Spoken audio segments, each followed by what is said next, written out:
प्यारे आका सोने आका मेरे आका सोने ഒന്നരായ പണ്ഡിതന്മാരെ, സ്നേഹനിധികളായ രക്ഷിതാക്കളെ, ഹൃദയത്തിൻ്റെ തുടിപ്പുകളും ആത്മാവിൻ്റെ സംഗീതങ്ങളുമായ യുവാക്കളെ, ഈ വേദിയെ ധന്യമാക്കിയ ഉമ്മമാരെ, സഹോദരിമാരെ, എന്നെ ശ്രമിച്ചുകൊണ്ടിരിക്കുന്ന വിദ്യാർത്ഥികൾ, മറ്റ് സാമൂഹിക മേഖലയിൽ വ്യത്യസ്ത തുറയിലുള്ള ശ്രേഷ്ഠ പ്രമുഖ വ്യക്തിത്വങ്ങൾ, ഇൻഷാ അല്ലാഹ് വളരെ സന്തോഷകരമായൊരു വേദിയിലാണ് നമ്മളുള്ളത്. നമ്മെക്കുറിച്ച് സംസാരിക്കാൻ, നമ്മുടെ മഹലിൻ്റെ പുരോഗതി വിലയിരുത്താനും, അത് ഇനി ഏതൊക്കെ രീതിയിൽ അപ്ഡേഷൻ ചെയ്യണം എന്നതിനെ കുറിച്ച് ആലോചിക്കാൻ ഈ കൊച്ചുനാട്ടിലെ എല്ലാവരും ആബാലവൃദ്ധം ഒരാഘോഷത്തോടു കൂടെ ഒരുമിച്ച് കൂടിയ ഈ ഒരു വേദിയിൽ ദീർഘമായി സംസാരിക്കല്ല, കൂടുതലൊന്നും ചർച്ച ചെയ്യാനും ഞാൻ ആഗ്രഹിക്കുന്നില്ല. എൻ്റെ മുമ്പിലുള്ള ചില പരിമിതികൾ തുറന്നു പറച്ചിലുകൾക്ക് സാമൂഹിക പശ്ചാത്തലം ഇവിടെ അത്രമേൽ യോഗ്യമല്ല എന്നതാണ്. രണ്ടാമതായി, നമ്മൾ കുടുംബത്തെക്കുറിച്ചും പാരന്റിങ്ങിനെ കുറിച്ചൊക്കെ സംസാരിക്കുമ്പോൾ നമ്മൾ രക്ഷിതാക്കൾ മാത്രമാവണം അതിൻ്റെ ശ്രോതാക്കൾ. വിദ്യാർത്ഥികൾ പാടില്ല, നമ്മുടെ മക്കളൊന്നും പാടില്ല. അല്ല എങ്കിൽ അവരുടെ എല്ലാ അലസതയ്ക്കും കാരണം അന്നാ മുസ്ലിയാർ പറഞ്ഞതുപോലെ വാപ്പ നന്നാത്തത് കൊണ്ടാണെന്ന് അവരങ്ങോട്ട് നെഗറ്റീവായിട്ട് മനസ്സിലാക്കും. അത് കൂടുതൽ ദോഷം. അങ്ങനെ ചില പരിമിതികൾ എന്നെ വല്ലാതെ അലോസരപ്പെടുത്തുന്നുണ്ട്. എന്നാലും മാരകമായ പ്രശ്നങ്ങളൊന്നും ഇല്ലാത്ത വിധം അതിൻ്റെ സെൻറ്ററിലൂടെ അങ്ങനെ നിറഞ്ഞ് വളഞ്ഞു നിൽക്കുന്ന പാടത്തൂടെ ആടിനൊക്കെ കൊണ്ടുപോകുന്നത് പോലെ ഞാൻ അങ്ങനെ കൊണ്ടുപോകാൻ ശ്രമിക്കാം. അല്ലാഹു തൗഫീഖ് നൽകട്ടെ. ഇവിടെ സ്ത്രീകളുടെ അവിടെ ക്യാബിന് ശരിയല്ലേ? എല്ലാം ഒന്നുണ്ടല്ലോ. സ്ത്രീകളുടെ അവിടെ കേൾക്കണില്ല തോന്നുന്നു. പോയോക്കൂ. കേൾക്കുകയാണെങ്കിൽ അവരങ്ങനെ വർത്താനം പറയാൻ സാധ്യതല്ല.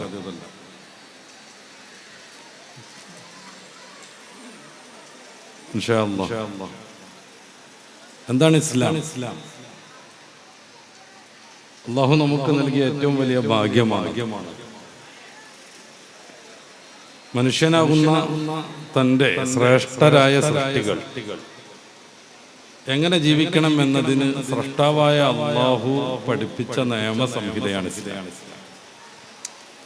ഏതൊരു ഉപകരണവും, ഏതൊരു വസ്തുവും എങ്ങനെയാണത് പ്രവർത്തിക്കേണ്ടത് എന്ന് പരിചയപ്പെടുത്തേണ്ടത് അതിനെ സൃഷ്ടിച്ചയാളാണ്.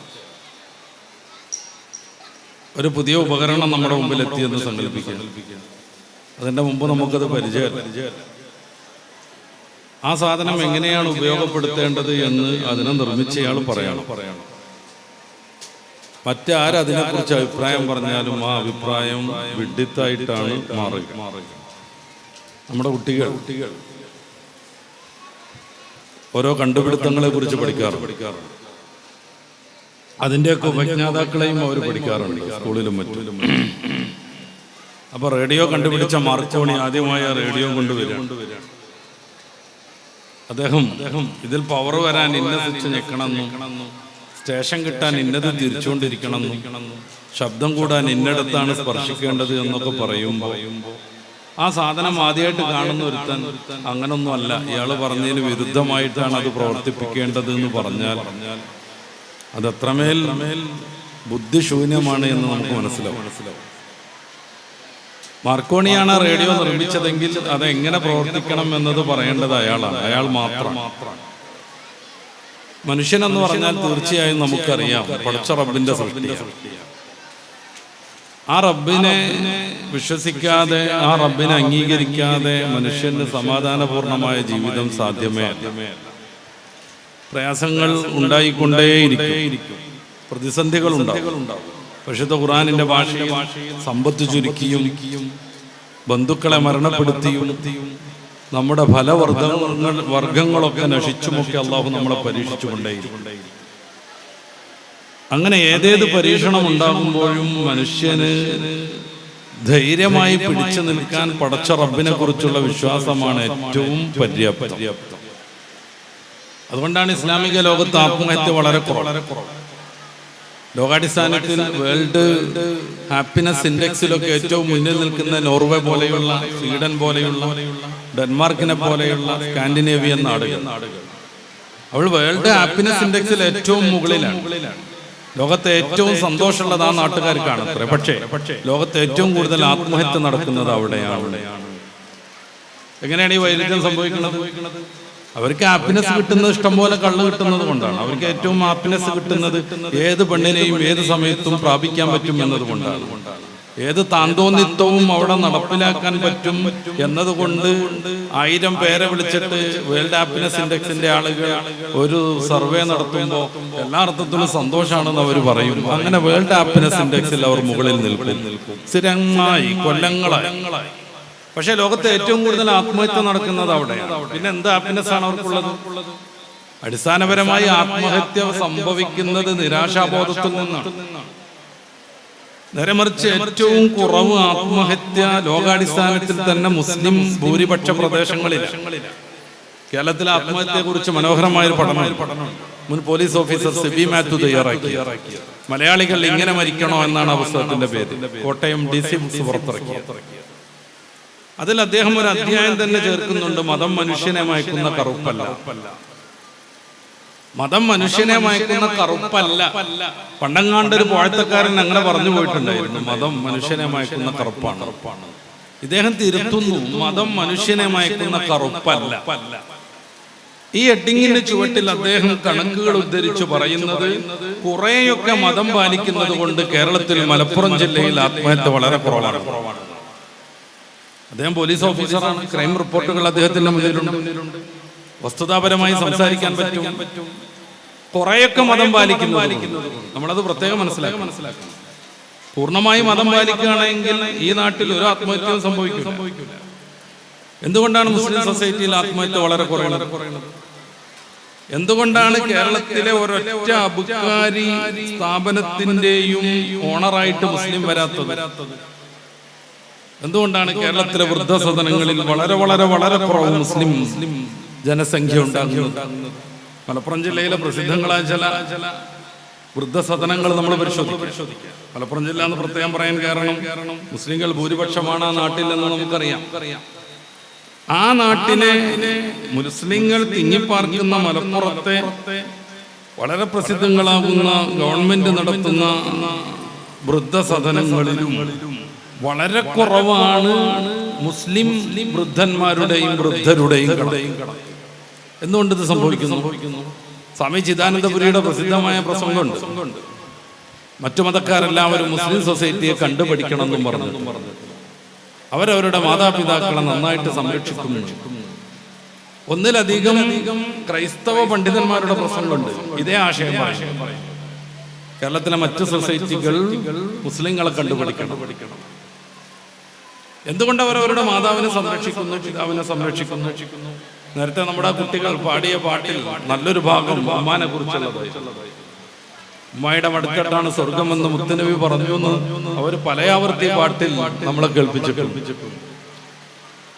എന്തുകൊണ്ടാണ് ഇത്തരം അധർമ്മങ്ങളിൽ മുസ്ലിം സൊസൈറ്റി ആധുനികമായ ലിബറൽ കാഴ്ചപ്പാടുകളൊക്കെ സമൂഹത്തിനെ മെല്ലെ മെല്ലെ സ്വാധീനിച്ചു വരുന്നു എങ്കിലും മറ്റു സൊസൈറ്റിയെ വ്യാപകമായി ബാധിച്ച അത്തരം ദുർകർമ്മങ്ങളും ആചാരങ്ങളും വിശ്വാസങ്ങളും അനുഷ്ഠാനങ്ങളും എന്തുകൊണ്ട് ഈ സൊസൈറ്റിയിൽ വളരെ കുറവാണ്? ഒരേ ഒരു ഉത്തരമേ ഉള്ളൂ, അവർ സർവശക്തനായ അല്ലാഹുവിനെ വിശ്വസിക്കുന്നു. കച്ചവടം തോറ്റുപോയി, മാരകമായ രോഗങ്ങൾ വന്നു. അതുകൊണ്ട് ആത്മഹത്യ ചെയ്യണമെന്ന് മുസ്ലിമിന്റെ മനസ്സിൽ തോന്നില്ല. എന്തുകൊണ്ട്? രോഗം വന്നാൽ സുഖപ്പെടുത്തുന്ന റബ്ബിനെയാണ് അവൻ വിശ്വസിക്കുന്നത്. അവൻ ക്ഷമിച്ചുകൊണ്ടിരിക്കും. ഓരോ ക്ഷമയുടെ മിനിറ്റിനും അവനക്ക് പ്രതിഫലം കിട്ടും. അബൂ ഹുറൈറ റളിയല്ലാഹു അൻഹുവിന് നന്നായിട്ട് പനി ബാധിച്ചു. അദ്ദേഹത്തെ കാണാൻ വേണ്ടി മറ്റു സഹാബികൾ ചെല്ലുന്നത് ചരിത്രത്തിലുണ്ട്. സ്വാഭാവികമായും രോഗിയെ സന്ദർശിച്ചിട്ട് അവരിങ്ങനെ ശിഫയാവട്ടെ എന്ന് ദുആ ചെയ്യുമ്പോൾ മഹാനായ അബൂ ഹുറൈറ ലോകത്തെ ഏറ്റവും കൂടുതൽ ഹദീസ് നിവേദനം ചെയ്ത് അല്ലാഹുവിന്റെ റസൂലിന് ചുറ്റും വിജ്ഞാന ശേഖരണത്തിന് വേണ്ടി പൂമ്പാറ്റയെ പോലെ ചുറ്റിക്കളിച്ച അബ്ദുറഹ്മാൻ ബിൻ സഖർ എന്ന അബൂ ഹുറൈറ തങ്ങൾ തന്റെ കൂട്ടുകാരെ തടയുന്നുണ്ട്, ഒരിക്കലും രോഗം മാറാൻ വേണ്ടി പ്രാർത്ഥിക്കുക. എന്തുകൊണ്ട്? ഓരോ നിമിഷം ഈ രോഗം അനുഭവിക്കുമ്പോഴും എന്റെ പാപം പുറത്തുകൊണ്ടിരിക്കുന്നു. മഹാനായ അബൂബക്കർ സിദ്ദീഖ് തങ്ങൾക്ക് പനി ബാധിക്കുന്നു. പല ആവർത്തിയും നിങ്ങൾ ഡോക്ടറെ കാണിച്ചില്ലേ എന്ന് കൂട്ടുകാർ അന്വേഷിക്കുന്നു. ഒരു ദിവസം അവർ നിർബന്ധം പിടിക്കുന്നുണ്ട്, ഇന്നെന്തായാലും വൈദ്യരെ കാണണം. പിറ്റേ ദിവസം വൈദ്യർ പറഞ്ഞ കാര്യം അവർ അന്വേഷിക്കുമ്പോ എന്തേ ഇന്നലെ വൈദ്യരെ കാണിച്ചിട്ട് അദ്ദേഹം പറഞ്ഞു എന്ന് കൂട്ടുകാർ സാധാരണഗതിയിൽ അന്വേഷണം നടത്തുമ്പോ മഹാനുഭാവൻ പറയുന്ന ഒരു മറുപടിയുണ്ട്. വൈദ്യര് പറഞ്ഞത് ഞാൻ വിചാരിച്ചത് പ്രവർത്തിക്കുമെന്നാണ് വൈദ്യര് പറഞ്ഞത്. പടച്ച റബ്ബിന്റെ വാക്കാണ് അദ്ദേഹം ഉദ്ധരിക്കുന്നത്. എന്താ കാര്യം? സൂറത്ത് ശുറാന്റെ 83-ാമത്തെ വചനത്തിൽ മഹാനായ ഇബ്രാഹിം നബി അലൈഹിസ്സലാത്തു വസ്സലാം അത് പറയുന്നുണ്ട്. ഈ റബ്ബിനെ വിശ്വസിക്കുന്ന ഒരാൾക്ക് ചികിത്സ തേടാം, എല്ലാ ഔഷധങ്ങളും സേവിക്കാം, അതോടൊപ്പം എന്റെ രോഗം അല്ലാഹു സുഖപ്പെടുത്തുമെന്ന വിശ്വാസം ഉണ്ടാവും. അതുകൊണ്ട് അവൻ ആത്മഹത്യയിലേക്ക് പോകില്ല. എല്ലാ അവസ്ഥയും അങ്ങനെയാണ്. മനുഷ്യനെ തോൽപ്പിക്കുന്ന ഏത് പ്രശ്നവും, കച്ചവടം പൊളിഞ്ഞാലും ബിസിനസ് തോറ്റാലും, ഇത്രമേൽ മനോഹരമായ ഒരു ആദർശത്തിലാണ് നമ്മൾ വിശ്വസിക്കുന്നത് എന്ന ബോധത്തിൽ നിന്ന് വേണം മഹല്ലും കുടുംബവും എങ്ങനെയാവണം എന്ന ചർച്ച. കേരളത്തിലെ ഏറ്റവും പ്രസിദ്ധനായ ഓങ്കോളജിസ്റ്റാണ്, ക്യാൻസർ രോഗ വിദഗ്ധനാണ് ഡോക്ടർ വി പി ഗംഗാധരൻ. അദ്ദേഹത്തിന്റെ പ്രസിദ്ധമായ ഒരു ഗ്രന്ഥമുണ്ട്, പുസ്തകമുണ്ട്. അദ്ദേഹത്തിന്റെ ആദ്യത്തെ പുസ്തകം ജീവിതം ഒരു അത്ഭുതം എന്നാണ്.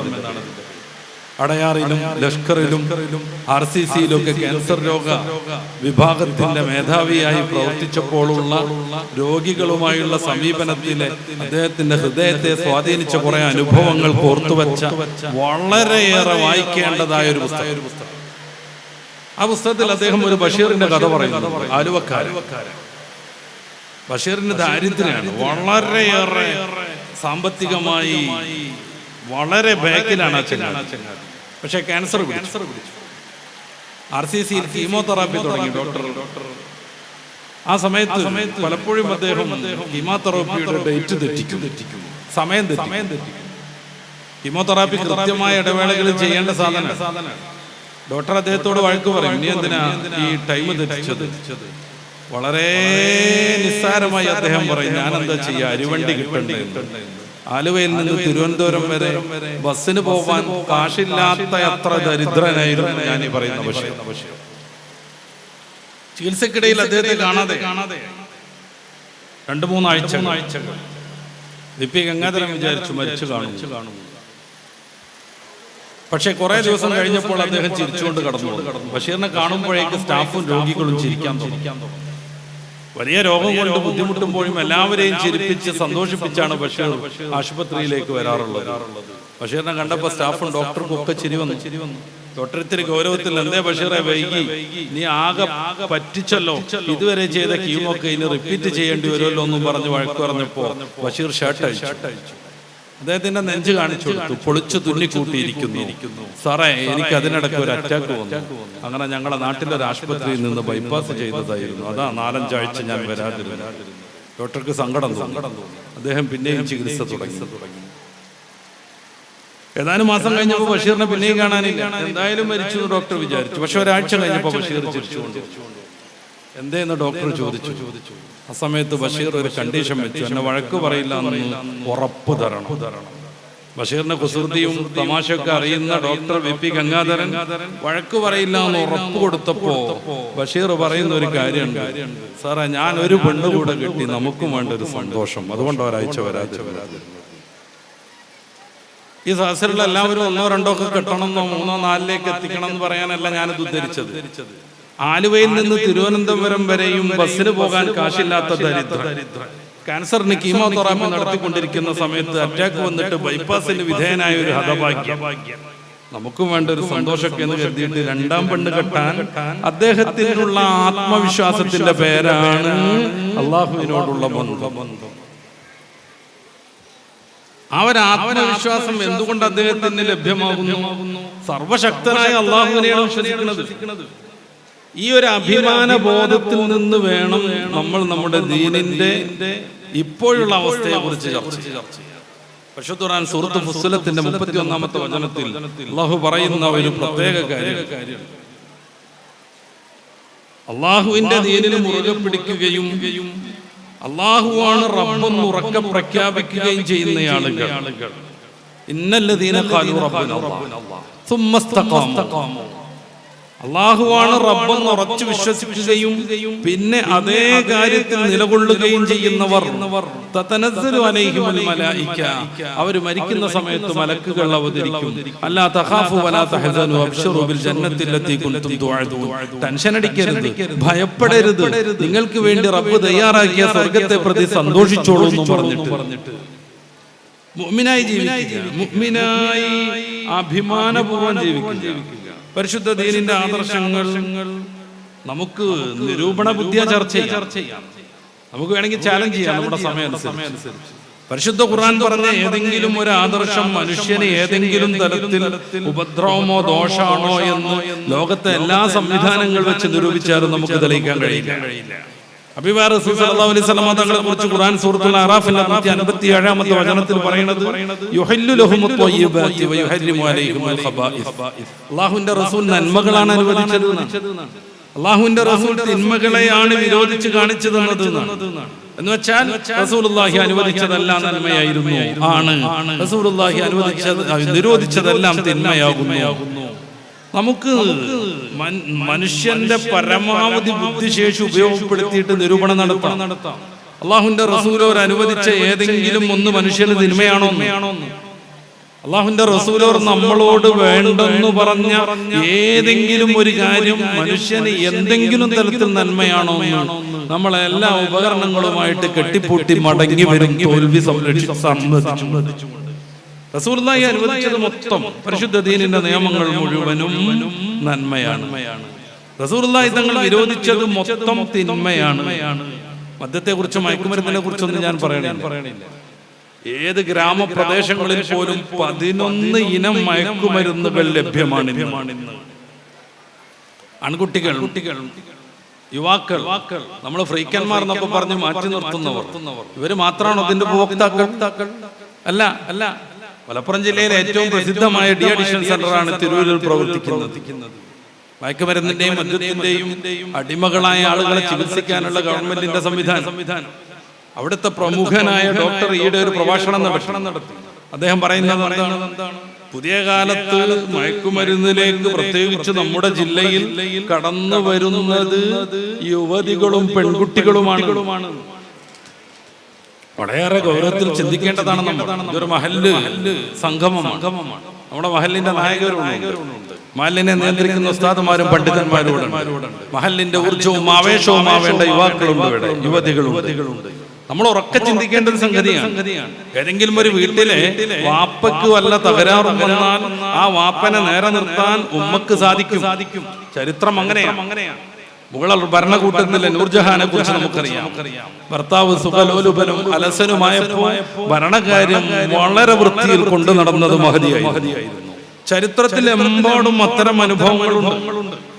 നേരെ മറിച്ച് ഉമ്മ തന്നെ പഴച്ചാലോ ആ വീട്ടിലെ കുട്ടികളുടെ മതപഠനം താറുമാറാകും, മദ്രസ വിദ്യാഭ്യാസം ഇല്ലാതെയാകും. മക്കളാരും തന്നെ ദീനനുസരിച്ച് വളരുക എന്ന സംവിധാനം തന്നെ എടുത്തു പോകും. കാരണം ഉമ്മ ലിബറലായിരിക്കും, ഉമ്മ മയക്കുമരുന്നിലായിരിക്കും. നമ്മുടെ കേരളത്തിലെ പെൺകുട്ടികൾ കൂടുതലായി ആശ്രയിക്കുന്ന സ്റ്റിക്കർ ടൈപ്പ് മയക്കുമരുന്നുകളാണ്.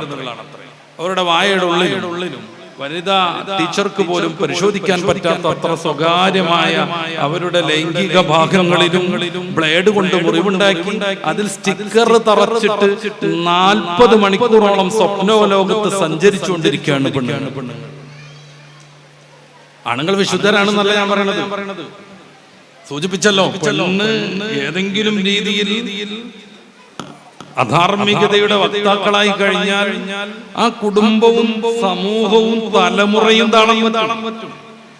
ആണിനെ കൊണ്ട് അത്രമേൽ ദ്രോഹം ഉണ്ടാവില്ല. ആണുങ്ങൾക്കെല്ലാം ആവാമെന്ന് ഞാൻ സൂചിപ്പിക്കുന്നേയില്ല. ഇത് മഹല്ല് സംഗമമാണ്. ആണുങ്ങളെക്കാൾ പെണ്ണുങ്ങളുള്ള ഒരു വേദി.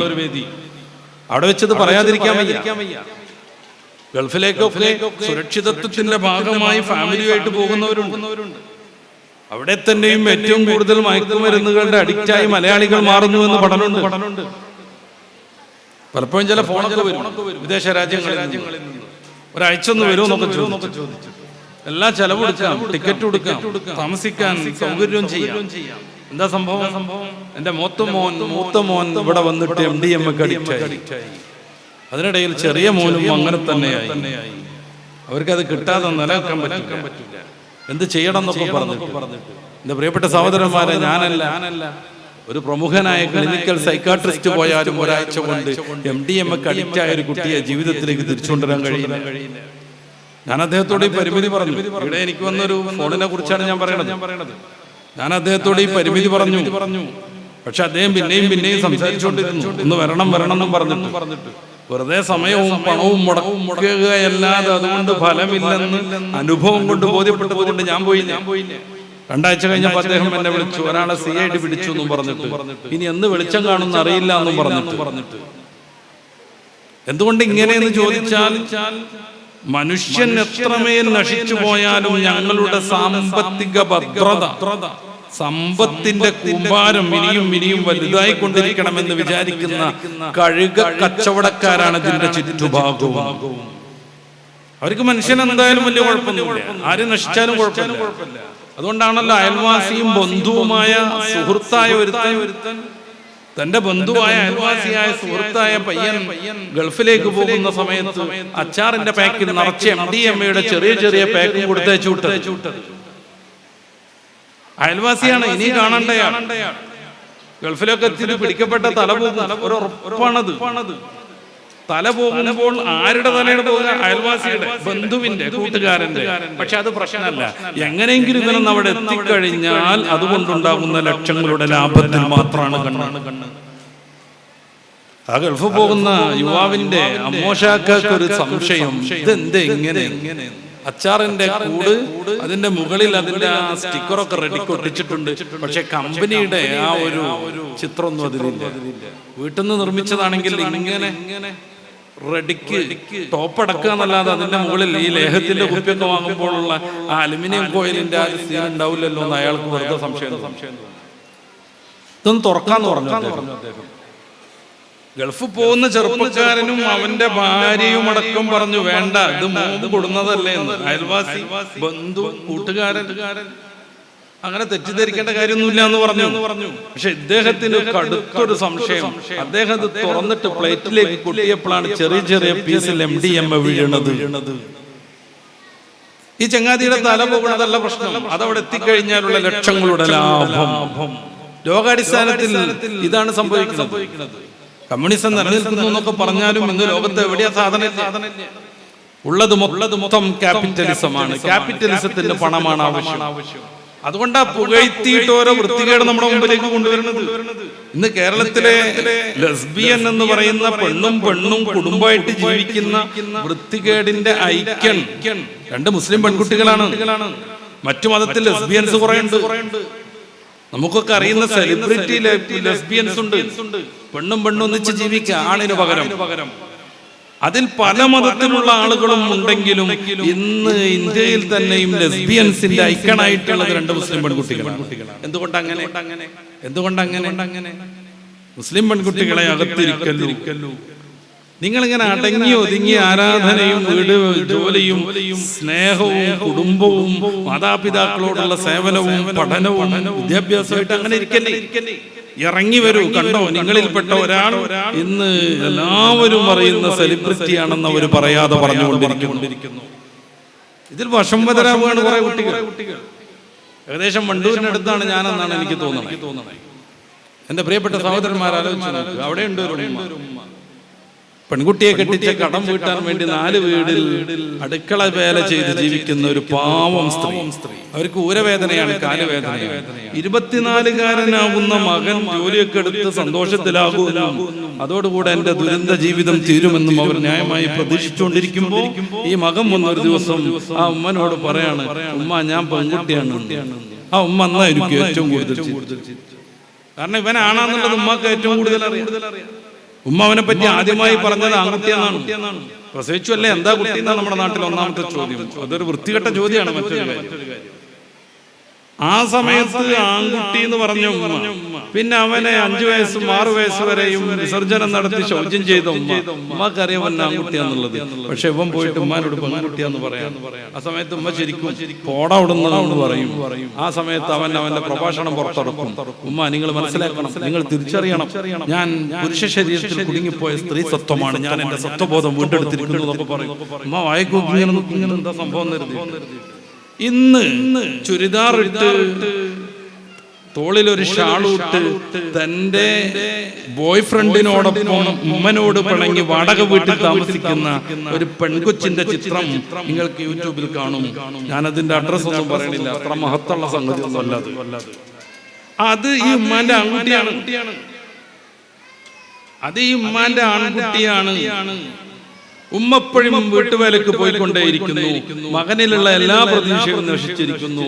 മകൻ 14ഓളം സർജറി നടത്തിയിട്ട് പെൺകുട്ടിയുടെ രൂപത്തിലായിരിക്കുന്നു. ഇനിയും തുടർ ചികിത്സ മരിക്കോളം വേണം. ഒരു നിത്യരോഗിയായി ആ ചെറുപ്പക്കാരൻ മാറിയിരിക്കുന്നു. എല്ലാ മാസവും തെറ്റാതെ ഹോർമോൺ ട്രീറ്റ്മെന്റ് വേണം. വിശദീകരിക്കേണ്ട പോയിന്റ്സുകളാണ്. ഞാൻ അതിന്റെ ആ പ്രധാന കാര്യത്തിലൂടെ മാത്രം പോവുകയാണ്. ഈ ഒരു തലത്തിലേക്ക് മക്കളെ മാറ്റാനുള്ള വ്യാപകമായ പ്രവർത്തനങ്ങൾ നടക്കുന്നു. എന്തുകൊണ്ട്? 14 സർജറിക്ക് എത്രമേൽ പണം വേണം? സർജിക്കൽ എക്യുപ്മെന്റ്സിന് എത്ര പണം വേണം? ആശുപത്രി വാസത്തിന് എത്ര വേണം? ഡോക്ടർ ഫീസ് എത്ര വേണം? മെഡിസിനുകൾ എത്ര വേണം? 40-40 ലക്ഷം രൂപ. ഒരു 100 ആൺകുട്ടികൾ പെൺകുട്ടികളായി മാറുകയാണെങ്കിൽ ഈ ക്യാപിറ്റലിസ്റ്റ് സാമ്പത്തിക ചക്രത്തിൽ എത്ര ഡോളറുകളാണ് കുളിമിഞ്ഞു കൂടുക എന്ന് നമ്മൾ ആലോചിച്ച് നോക്കുക. എന്നെ ശ്രവിക്കുന്ന യുവാക്കളോടും യുവതികളോടാണ് ഞാൻ സംസാരിക്കുന്നത്. എത്ര പണം കുന്നുകൂടുന്ന ആലോചിച്ച് നോക്കുക. അങ്ങനെ ആര് നശിച്ചാലും ആര് നിത്യരോഗികളായാലും കൊള്ളാം, ഞങ്ങളുടെ സാമ്പത്തിക രംഗം ഭദ്രമാവണം എന്ന് വിചാരിക്കുന്ന മനുഷ്യ പിശാച്ചുകളാണ് ലോകം നിയന്ത്രിച്ചുകൊണ്ടിരിക്കുന്നത്. ഇവരുടെ മുമ്പിൽ രോഗങ്ങളൊന്നും ഒരു വിഷയമല്ല. ഇപ്പൊ ആണും ഒന്നിച്ച് ജീവിക്കുന്നതിനെ കുറിച്ച് വ്യാപകമായ പ്രചാരണങ്ങൾ വരുന്നു.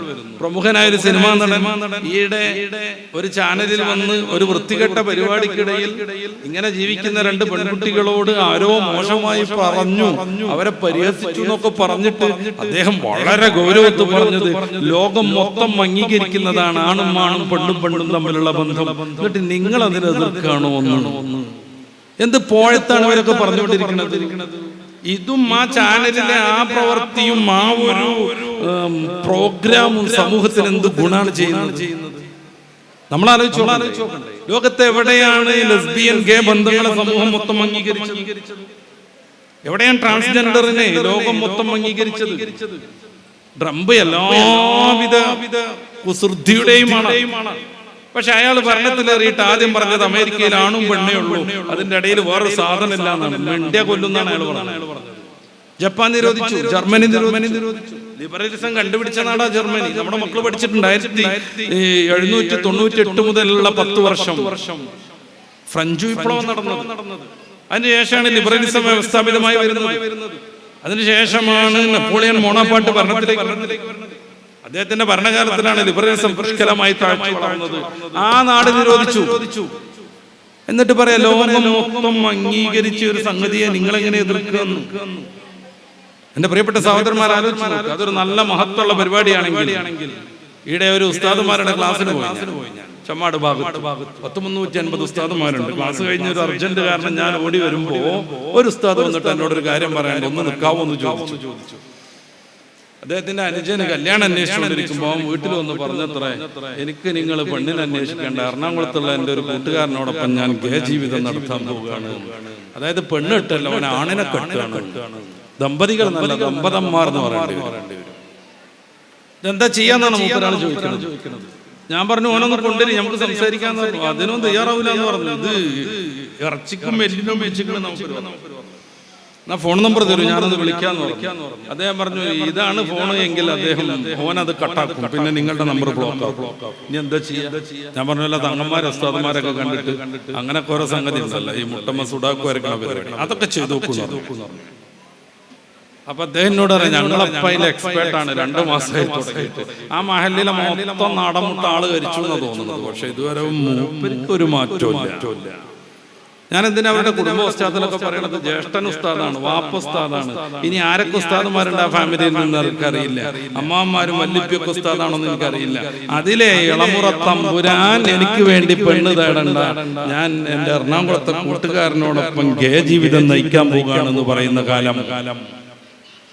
അമേരിക്കയിൽ ഏറ്റവും കൂടുതൽ എയ്ഡ്സ് രോഗികൾ ആരില്ല? ഈ ഗേകളില്ല. എയ്ഡ്സ് എന്ന് പറയുന്ന മാരകമായ രോഗം, 10 വർഷത്തെ മരണമാണ് എയ്ഡ്സ് വിധിക്കുക. അറ്റാക്കൊക്കെ ആണെങ്കിൽ എന്തിനാ മരിക്കണമെന്ന് അറിയാതെ മരിച്ചു കിട്ടും.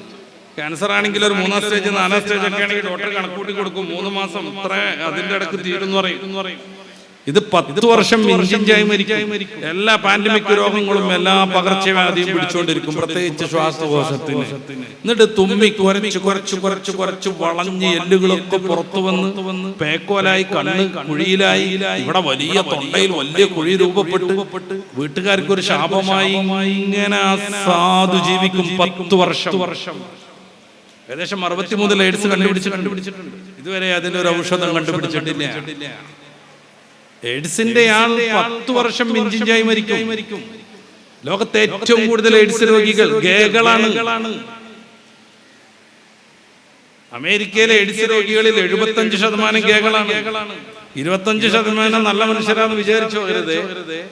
അമേരിക്കയിൽ 2% മനുഷ്യരാണ് ഗേ ആണെന്ന് ഐഡന്റിഫൈ ചെയ്തവർ.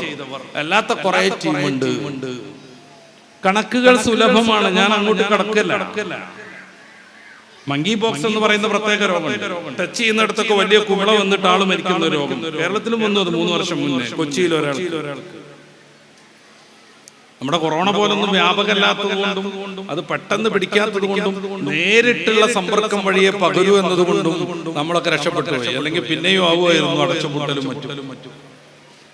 ലോകത്ത് 16 രാഷ്ട്രങ്ങളിൽ അല്ലെങ്കിൽ മങ്കി പോക്സ് പിടിച്ച 16 രാഷ്ട്രങ്ങളെ കുറിച്ച് ലോകാരോഗ്യ സംഘടന ഒരു പഠനം നടത്തി. അവർ 2024 ലാസ്റ്റ് അത് പ്രസിദ്ധീകരിച്ചു. എന്റെ പ്രിയപ്പെട്ട ചെറുപ്പക്കാർ, എന്നെ കേട്ടുകൊണ്ടിരിക്കുന്ന എന്റെ പ്രിയപ്പെട്ട ചെറുപ്പക്കാരികൾ, ഈ നാടിന്റെ ഭാവി വാഗ്ദാനങ്ങൾ, നമ്മുടെ പള്ളിയുടെയും മദ്രസയുടെയും അടുത്ത പ്രവർത്തകർ, ദീനിന്റെ നിലനിൽപ്പിന് വേണ്ടി കഠിനാധ്വാനം ചെയ്യാൻ പടച്ച റബ്ബ് ആരോഗ്യം നൽകിയ മഹാത്മാക്കൾ എന്നെ കേൾക്കണം. ലോകാരോഗ്യ സംഘടന പറഞ്ഞു 98% മങ്കി പോക്സ് രോഗികളും ഗേകളാണ്, ലെസ്ബിയൻസ് ആണ്. ഈ ഔദ്യോഗിക സ്റ്റഡിയെ നിഷേധിക്കാൻ ആർക്ക് പറ്റും? ലോകം മൊത്തം അംഗീകരിച്ചതാണ്. ഇങ്ങനെ ചാനലിൽ വന്നിട്ട് ബഹളം വെക്കുന്നവർക്ക് അങ്ങാടിയിൽ പോയ ആടിന്റെ വിവരല്ലാതെ ഇത് സംബന്ധമായി എന്തെങ്കിലും കഥ അറിയോ? എന്നിട്ട് പറഞ്ഞുകൊണ്ടിരിക്കട്ടെ, പ്രചരിച്ചുകൊണ്ടിരിക്കട്ടെ. ഇതാണ് ഏറ്റവും നല്ലതെങ്കിൽ ലോകത്തുള്ള സർവ്വ പെണ്ണുങ്ങളോടൊപ്പം ജീവിക്കാന്ന് സങ്കല്പിക്കുക. ലോകത്തുള്ള എല്ലാ ആണുങ്ങളോടൊപ്പം ജീവിക്കാന്ന് സങ്കല്പിക്കുക. ഈ തലമുറയോടുകൂടെ മനുഷ്യൻ എന്ന് പറയുന്ന ജന്തുവർഗം ഹോമോസാപ്പിയൻ ലോകത്തുനിന്നില്ലാതെ പിന്നെ അങ്ങനെ കുട്ടികളുണ്ടാവുക. നമ്മളിപ്പോ അൽഫയിൽ നിന്ന് ബീറ്റ ജനറേഷനിലേക്ക് എത്തിയിരിക്കുകയാണ്. പക്ഷെ ബീറ്റ പ്രായോഗിക രംഗത്ത് വരൂല, കാരണം എല്ലാവരും മരിച്ചു. ഈ തലമുറയോടുകൂടെ ലോകമില്ലാതായി പോകും. എന്നാലും ഇത്തരം വൃത്തികേടുകളെ ന്യായീകരിക്കാൻ എല്ലാ അർത്ഥത്തിലുമുള്ള ശ്രമങ്ങൾ ലോകവ്യാപകമായി നടക്കുമ്പോൾ പല മതങ്ങളും അതിന് കീഴ്പ്പെട്ടു കൊടുക്കുമ്പോൾ എനിക്കത് വിശദീകരിച്ചു പറയണമെന്നുണ്ട്. ലെസ്ബിയൻ ഗേ ബന്ധങ്ങളുടെ വിവാഹങ്ങളിൽ പങ്കെടുക്കണമെന്ന് എല്ലാ ആരാധനാലയങ്ങളിലേക്കും പ്രത്യേകമായ നിയമം അവതരിപ്പിച്ചവർ പോലുണ്ട്. സ്ത്രീയോടെന്ന പോലെ പുരുഷനോടൊപ്പം ശയിക്കുന്നവർ അഭിശപ്തരാണെന്നും നഗരാതിർത്തിയിൽ കൊണ്ടുപോയി അവരെ എറിഞ്ഞു കൊല്ലണമെന്ന് പറയുന്ന പുസ്തകം, മതം, ദർശനം, ആദർശം ഉണ്ടായിരിക്കെ തന്നെ ലിബറലിസം കയറി മഞ്ഞതിന്റെ പ്രശ്നമാണ്. അത് സംഭവിക്കരുത്. നമുക്ക് നമ്മൾ കണ്ണു തുറന്ന് കാവലിരിക്കണം. ഈ സമൂഹം ഇനിയും ധാർമ്മികതയുടെ പ്രതീകങ്ങളായി മുന്നോട്ട് പോകണം. അത് നമ്മൾ എന്തൊക്കെ ചെയ്യേണ്ടി വരും? എന്റെ പ്രിയപ്പെട്ട ചെറുപ്പക്കാരെ, ഒന്നാമതായി അള്ളാഹുവിന്റെ മതത്തിൽ ജനിച്ചു വളർന്നതിൽ നമ്മൾക്ക് അഭിമാനം തോന്നണം. നമ്മളെ തോൽപ്പിക്കാൻ ശ്രമിക്കുന്നത് വാള് പിടിച്ചിട്ടോ തോക്ക് പിടിച്ചിട്ടോ മാറടാന്ന് പറഞ്ഞല്ല നമ്മൾ മനസ്സിലാക്കണം. സ്പെയിൻ ഇസ്ലാമിന്റെ അഭിമാനമായ കാലം. കോർഡോവ യൂണിവേഴ്സിറ്റി വഴിയാണ് യൂറോപ്പിലേക്ക് സയൻസും വിജ്ഞാനവും ചെന്നത്. മുസ്ലിങ്ങളിൽ നിന്ന്, അറബി പണ്ഡിതന്മാരിൽ നിന്ന്. ഇത് നമ്മുടെ അവകാശവാദമല്ല. നെഹ്റുവിന്റെ വിശ്വചരിത്രാവലോകനം വായിച്ചു. MP വീരേന്ദ്രകുമാറിന്റെ ഡാനൂബ് സാക്ഷി എന്ന പുസ്തകത്തിന്റെ അവസാനത്തെ 134 പേജുകൾ വായിച്ചു. കേംബ്രോയി ഇസ്ലാമിന്റെ ചരിത്രപരമായ പങ്ക് എന്ന പുസ്തകം രചിക്കുന്നത് ലെനിൻ പറഞ്ഞിട്ടാണ്. ആ പുസ്തകത്തിന്റെ മലയാളം ലഭ്യമാണ്, ഒന്ന് വായിച്ചു നോക്കുക. യൂറോപ്യന്മാർക്ക് അക്കപറിക്ക് നടക്കുന്ന കാലം ഇസ്ലാം ശാസ്ത്ര സാങ്കേതിക രംഗത്ത് ഏറ്റവും ടോപ്പിലായിരുന്നു. MBBS പഠിക്കാൻ ഇന്ന് ഇംഗ്ലീഷ് എത്രമേൽ ആശ്രയിക്കണോ അതിലേറെ അറബിയെ ആശ്രയിക്കേണ്ടി വന്നൊരു കാലം. ഇബ്നു സീനയുടെ കിതാബു തിബ് എന്ന് പറയുന്ന ഗ്രന്ഥം 1000 വർഷത്തോളം MBBS വിദ്യാർത്ഥികളുടെ പ്രധാന പഠന പുസ്തകമായിരുന്നു. ഇപ്പോഴും ഡോക്ടർമാർ എല്ല് കട്ട് ചെയ്യുന്നത് അദ്ദേഹം അന്ന് നിർമ്മിച്ച അതേ യന്ത്രത്തിന്റെ ആധുനിക പതിപ്പ് കൊണ്ടാണ്. ഉസ്ബെക്കിസ്ഥാനിൽ ഇബ്നു സീന മ്യൂസിയത്തിൽ പോവുക, നമുക്കത് കാണാൻ പറ്റും. അത്രക്ക് ഇസ്ലാമിന്റെ അഭിമാന കേന്ദ്രമായിരുന്നു സ്പെയിൻ. നമ്മുടെ കിതാബുകളിലൊക്കെ ഉൻദുലിസ് എന്ന് പറയുന്ന ആ ഒരു നാട്, ഗ്രാമറിന്റെ വലിയ പണ്ഡിതന്മാർ അവരെ അൽഫിയത്ത് ബിൻ മാലിക്, ആ ഗ്രന്ഥത്തിന്റെ മുസന്നിഫ് മുഹമ്മദ് ബിൻ മാലിക് അടക്കം. ഇന്ന് സ്പെയിനിനെ കുറിച്ച് നമ്മുടെ മക്കളുടെ ഓർമ്മ എന്താണ്? അവരിഷ്ടപ്പെടുന്ന ബാഴ്സലോണ ടീം അവിടെയാണ് എന്നുള്ളത് മാത്രം. അവരിഷ്ടപ്പെടുന്ന കളിക്കാരൻ യമാല് ബാഴ്സലോണയിലാണ് എന്നത്. റിയൽ മാഡ്രിഡ് ബാഴ്സലോണയിലാണ്, റിയൽ മാഡ്രിഡ് നിലകൊള്ളുന്നത് സ്പെയിനിലാണ്. അതിനപ്പുറം ഇസ്ലാമിക സ്പെയിനിനെ കുറിച്ച് അവർക്ക് എന്തറിയും? വലിയ യുദ്ധമൊന്നും യൂറോപ്യന്മാർ നടത്തിയിട്ടില്ല ഇസ്ലാമിക ഭരണം സ്പെയിനിൽ നിന്ന് തട്ടിമാറ്റാൻ. അവർ സാംസ്കാരികമായി തോൽപ്പിച്ചു ആ സ്പെയിനിലെ മക്കളെ. നമ്മളും ആ ഒരു പാതയിലാണെന്ന് തിരിച്ചറിയണം. പരിശുദ്ധ ദീനിന്റെ ഒരു നിയമവും മനുഷ്യനെ സംബന്ധിച്ച് ഏറ്റവും ഗുണപ്രദമല്ലാതെ ഒരു ചെറിയ ദ്രോഹം പോലും ഇല്ല എന്ന് ഞാൻ തുടക്കത്തിൽ പറഞ്ഞിട്ടുണ്ട്. ഇന്ന് ഇവിടെ എത്തിയിട്ട് ബാത്റൂമിലേക്ക് കയറുമ്പോ ഒരു ചെറുപ്പക്കാരൻ പാൻസിന്റെ ഏകദേശം അവന്റെ കാലിന്റെ ഈ വിരല് വരെയും പാൻസ് ഇങ്ങനെ തൂങ്ങി നിന്നിട്ട് ചവിട്ടി ബാത്റൂമിൽ കയറുമ്പോ മോനത് കയറ്റി വെക്കുക, ആകെ നജസാവെന്ന് ഞാൻ പറഞ്ഞിട്ടുണ്ട്. നമ്മൾ ആലോചിച്ച് നോക്കുക, എന്റെ ചെറുപ്പക്കാരെ, കാലിന്റെ അടിയിലൂടെ ചവിട്ടി ഒരു പാൻസ് നടത്തുന്നു. എത്രയാൾ തുപ്പുന്നിടം, ഏതൊക്കെ ജന്തുക്കൾ വിസർജിക്കുന്ന ഇടം, എന്തൊക്കെ മാലിന്യങ്ങൾ കുമിഞ്ഞുകൂടുന്ന സ്ഥലം. അവിടെ ചവിട്ടി നമ്മൾ നടക്കുമ്പോ അവിടെയുള്ള രോഗാണുക്കൾ, ഫംഗസ്, വൈറസ് എല്ലാം നമ്മുടെ പാൻറ് കയറുന്നില്ലേ? അത് നമ്മൾ ചുരുട്ടി വെക്കുന്നതോടുകൂടെ എല്ലാം നമ്മുടെ ശരീരത്തോട് ഒട്ടിപ്പിടിച്ച് നിൽക്കണില്ലേ? പിന്നെ തുറന്ന കുറെ ഭാഗങ്ങളിലേക്ക് അവ വളരെ പെട്ടെന്ന് പ്രസരണം ചെയ്യണില്ലേ? അല്ലെങ്കിൽ നമ്മളൊന്ന് ആലോചിച്ച് നോക്കുക, ഈ കാലിന്റെ അടിയിലൂടെ ചെരുപ്പ് പാൻറ് ഇങ്ങനെ ചവിട്ടി നടക്കുന്നതിന് എന്ത് സൗന്ദര്യമാണുള്ളത്. അഴുക്ക് മൊത്തം പുരളുന്നു, നജസ് മൊത്താകുന്നു. നേരത്തെ പറഞ്ഞതുപോലെ ആരോഗ്യപരമായി നിരവധി പ്രശ്നങ്ങൾ ഉണ്ടാകുന്നു. റസൂലുള്ളാഹി സ്വല്ലല്ലാഹു അലൈഹി വസല്ലം തങ്ങൾ പറഞ്ഞു, ജരിയാണിക്ക് താഴേക്ക് ഈ വസ്ത്രം അഹങ്കാരപൂർവ്വം താഴ്ത്തിയെടുക്കുന്നവനെ പടച്ച റബ്ബ് കാരുണ്യം കൊണ്ട് കടാക്ഷിക്കില്ല എന്ന്. ഞാൻ നേരത്തെ പറഞ്ഞില്ല, റസൂലിന്റെ ഏതെങ്കിലും ഒരു നിയമം മനുഷ്യന് ഉപദ്രവമാണെന്ന് പറയാൻ പറ്റും? ഈ സംഗതി നമ്മൾ ആര് പ്രലോഭിപ്പിച്ച് നമ്മൾ അതിന്റെ പിറകെ കൂടുകയാണെങ്കിലും ഇന്ന് പാൻസിന്റെ അടി കട്ടിയുണ്ട്. നമ്മൾ ഇസ്ലാമിനെ കുറിച്ച് അഭിമാന ബോധമുണ്ടെങ്കിൽ, ഞാനതൊരു ഉദാഹരണം പറഞ്ഞതാണ്.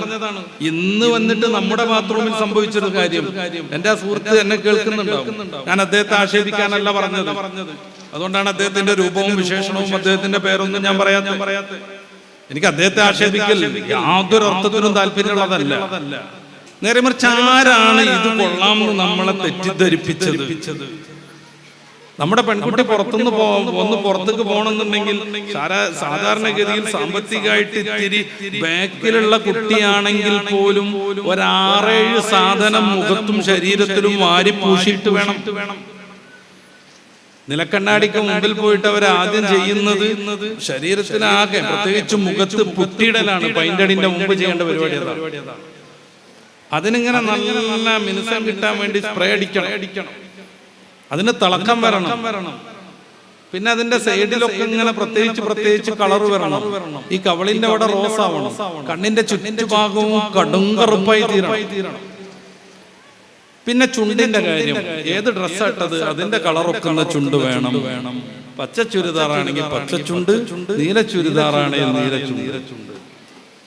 ഇത് തിരക്കിടില്ലാത്തൊരു സംഭവമാണെന്ന് നമ്മുടെ പെൺകുട്ടികൾ ആരാ പഠിപ്പിച്ചത്? ഈ ലിപ്സ്റ്റിക് എന്ന് പറയുന്ന സാധനത്തിൽ മെർക്കുറി എന്ന് പറയുന്ന മാരകമായ രാസപദാർത്ഥം. 1 ഗ്രാമിന്റെ 100ൽ 1 ഭാഗം ഉള്ളിലേക്ക് എത്തിയാൽ കിഡ്നി അടിച്ചു പോകും. കേരളത്തിലെ ഏറ്റവും കൂടുതൽ കിഡ്നി രോഗികളുള്ളത് നമ്മുടെ മലപ്പുറത്താണെന്നാണ് കണക്ക്. ഏറ്റവും കൂടുതൽ കിഡ്നിക്ക് അപേക്ഷയുള്ളത് മലപ്പുറത്ത് നിന്നാണെന്നാണ് കണക്ക്. ഈ നിലമ്പൂരിൽ നിന്ന് രാത്രി പുറപ്പെട്ട് രാവിലെ ആകുമ്പോഴേക്ക് ഡോക്ടർമാർ പരിശോധനയ്ക്ക് വരുമ്പോഴേക്ക് RCCയുടെ പരിസരത്തിലേക്ക് എത്തുന്ന ഒരു ട്രെയിൻ ഉണ്ട്. രാജറാണി എക്സ്പ്രസ് എന്നാണ് അതിന്റെ ഔദ്യോഗിക പേര്. RCCയിൽ അതിന്റെ പേര് അർബുദറാണി എന്നാണ് എന്ന് നമ്മൾ അറിയണം. RCCയിൽ ഡോക്ടർമാരുടെയും നഴ്സുമാരുടെയും ഇടയിൽ ഈ സാധനത്തെ കുറിച്ചുള്ള തമാശ പേര് അർബുദറാണി എന്നാണ്. എന്തുകൊണ്ട്? അതിലുള്ള മിക്ക പേരും ക്യാൻസർ രോഗികളായിരിക്കും. തിരുവനന്തപുരത്തേക്ക് RCCയുടെ മുന്നിൽ ഡോക്ടർമാരുടെ കൺസൾട്ടിങ് തുടങ്ങണതിന്റെ ആ സമയത്തിന്റെ മുന്നേ അത് എത്തിച്ചേരും.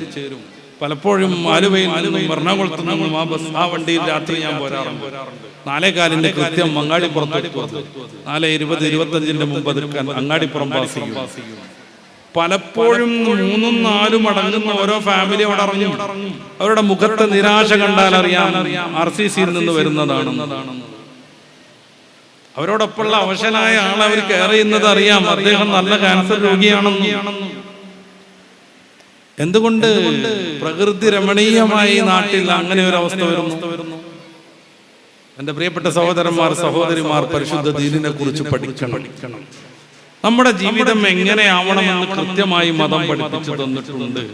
അതിന് നേതൃത്വം വഹിക്കേണ്ടവരാണ് നമ്മുടെ കമ്മിറ്റി ഭാരവാഹികൾ, ഈ നാട്ടിലുള്ള പണ്ഡിതന്മാർ, ഈ നാട്ടിലുള്ള ദീനി സംഘടനയുടെ നേതാക്കൾ. എന്തുകൊണ്ടാണ് ദീനും നമ്മുടെ മക്കളുടെ ജീവിതവും രണ്ടായി പോണത്?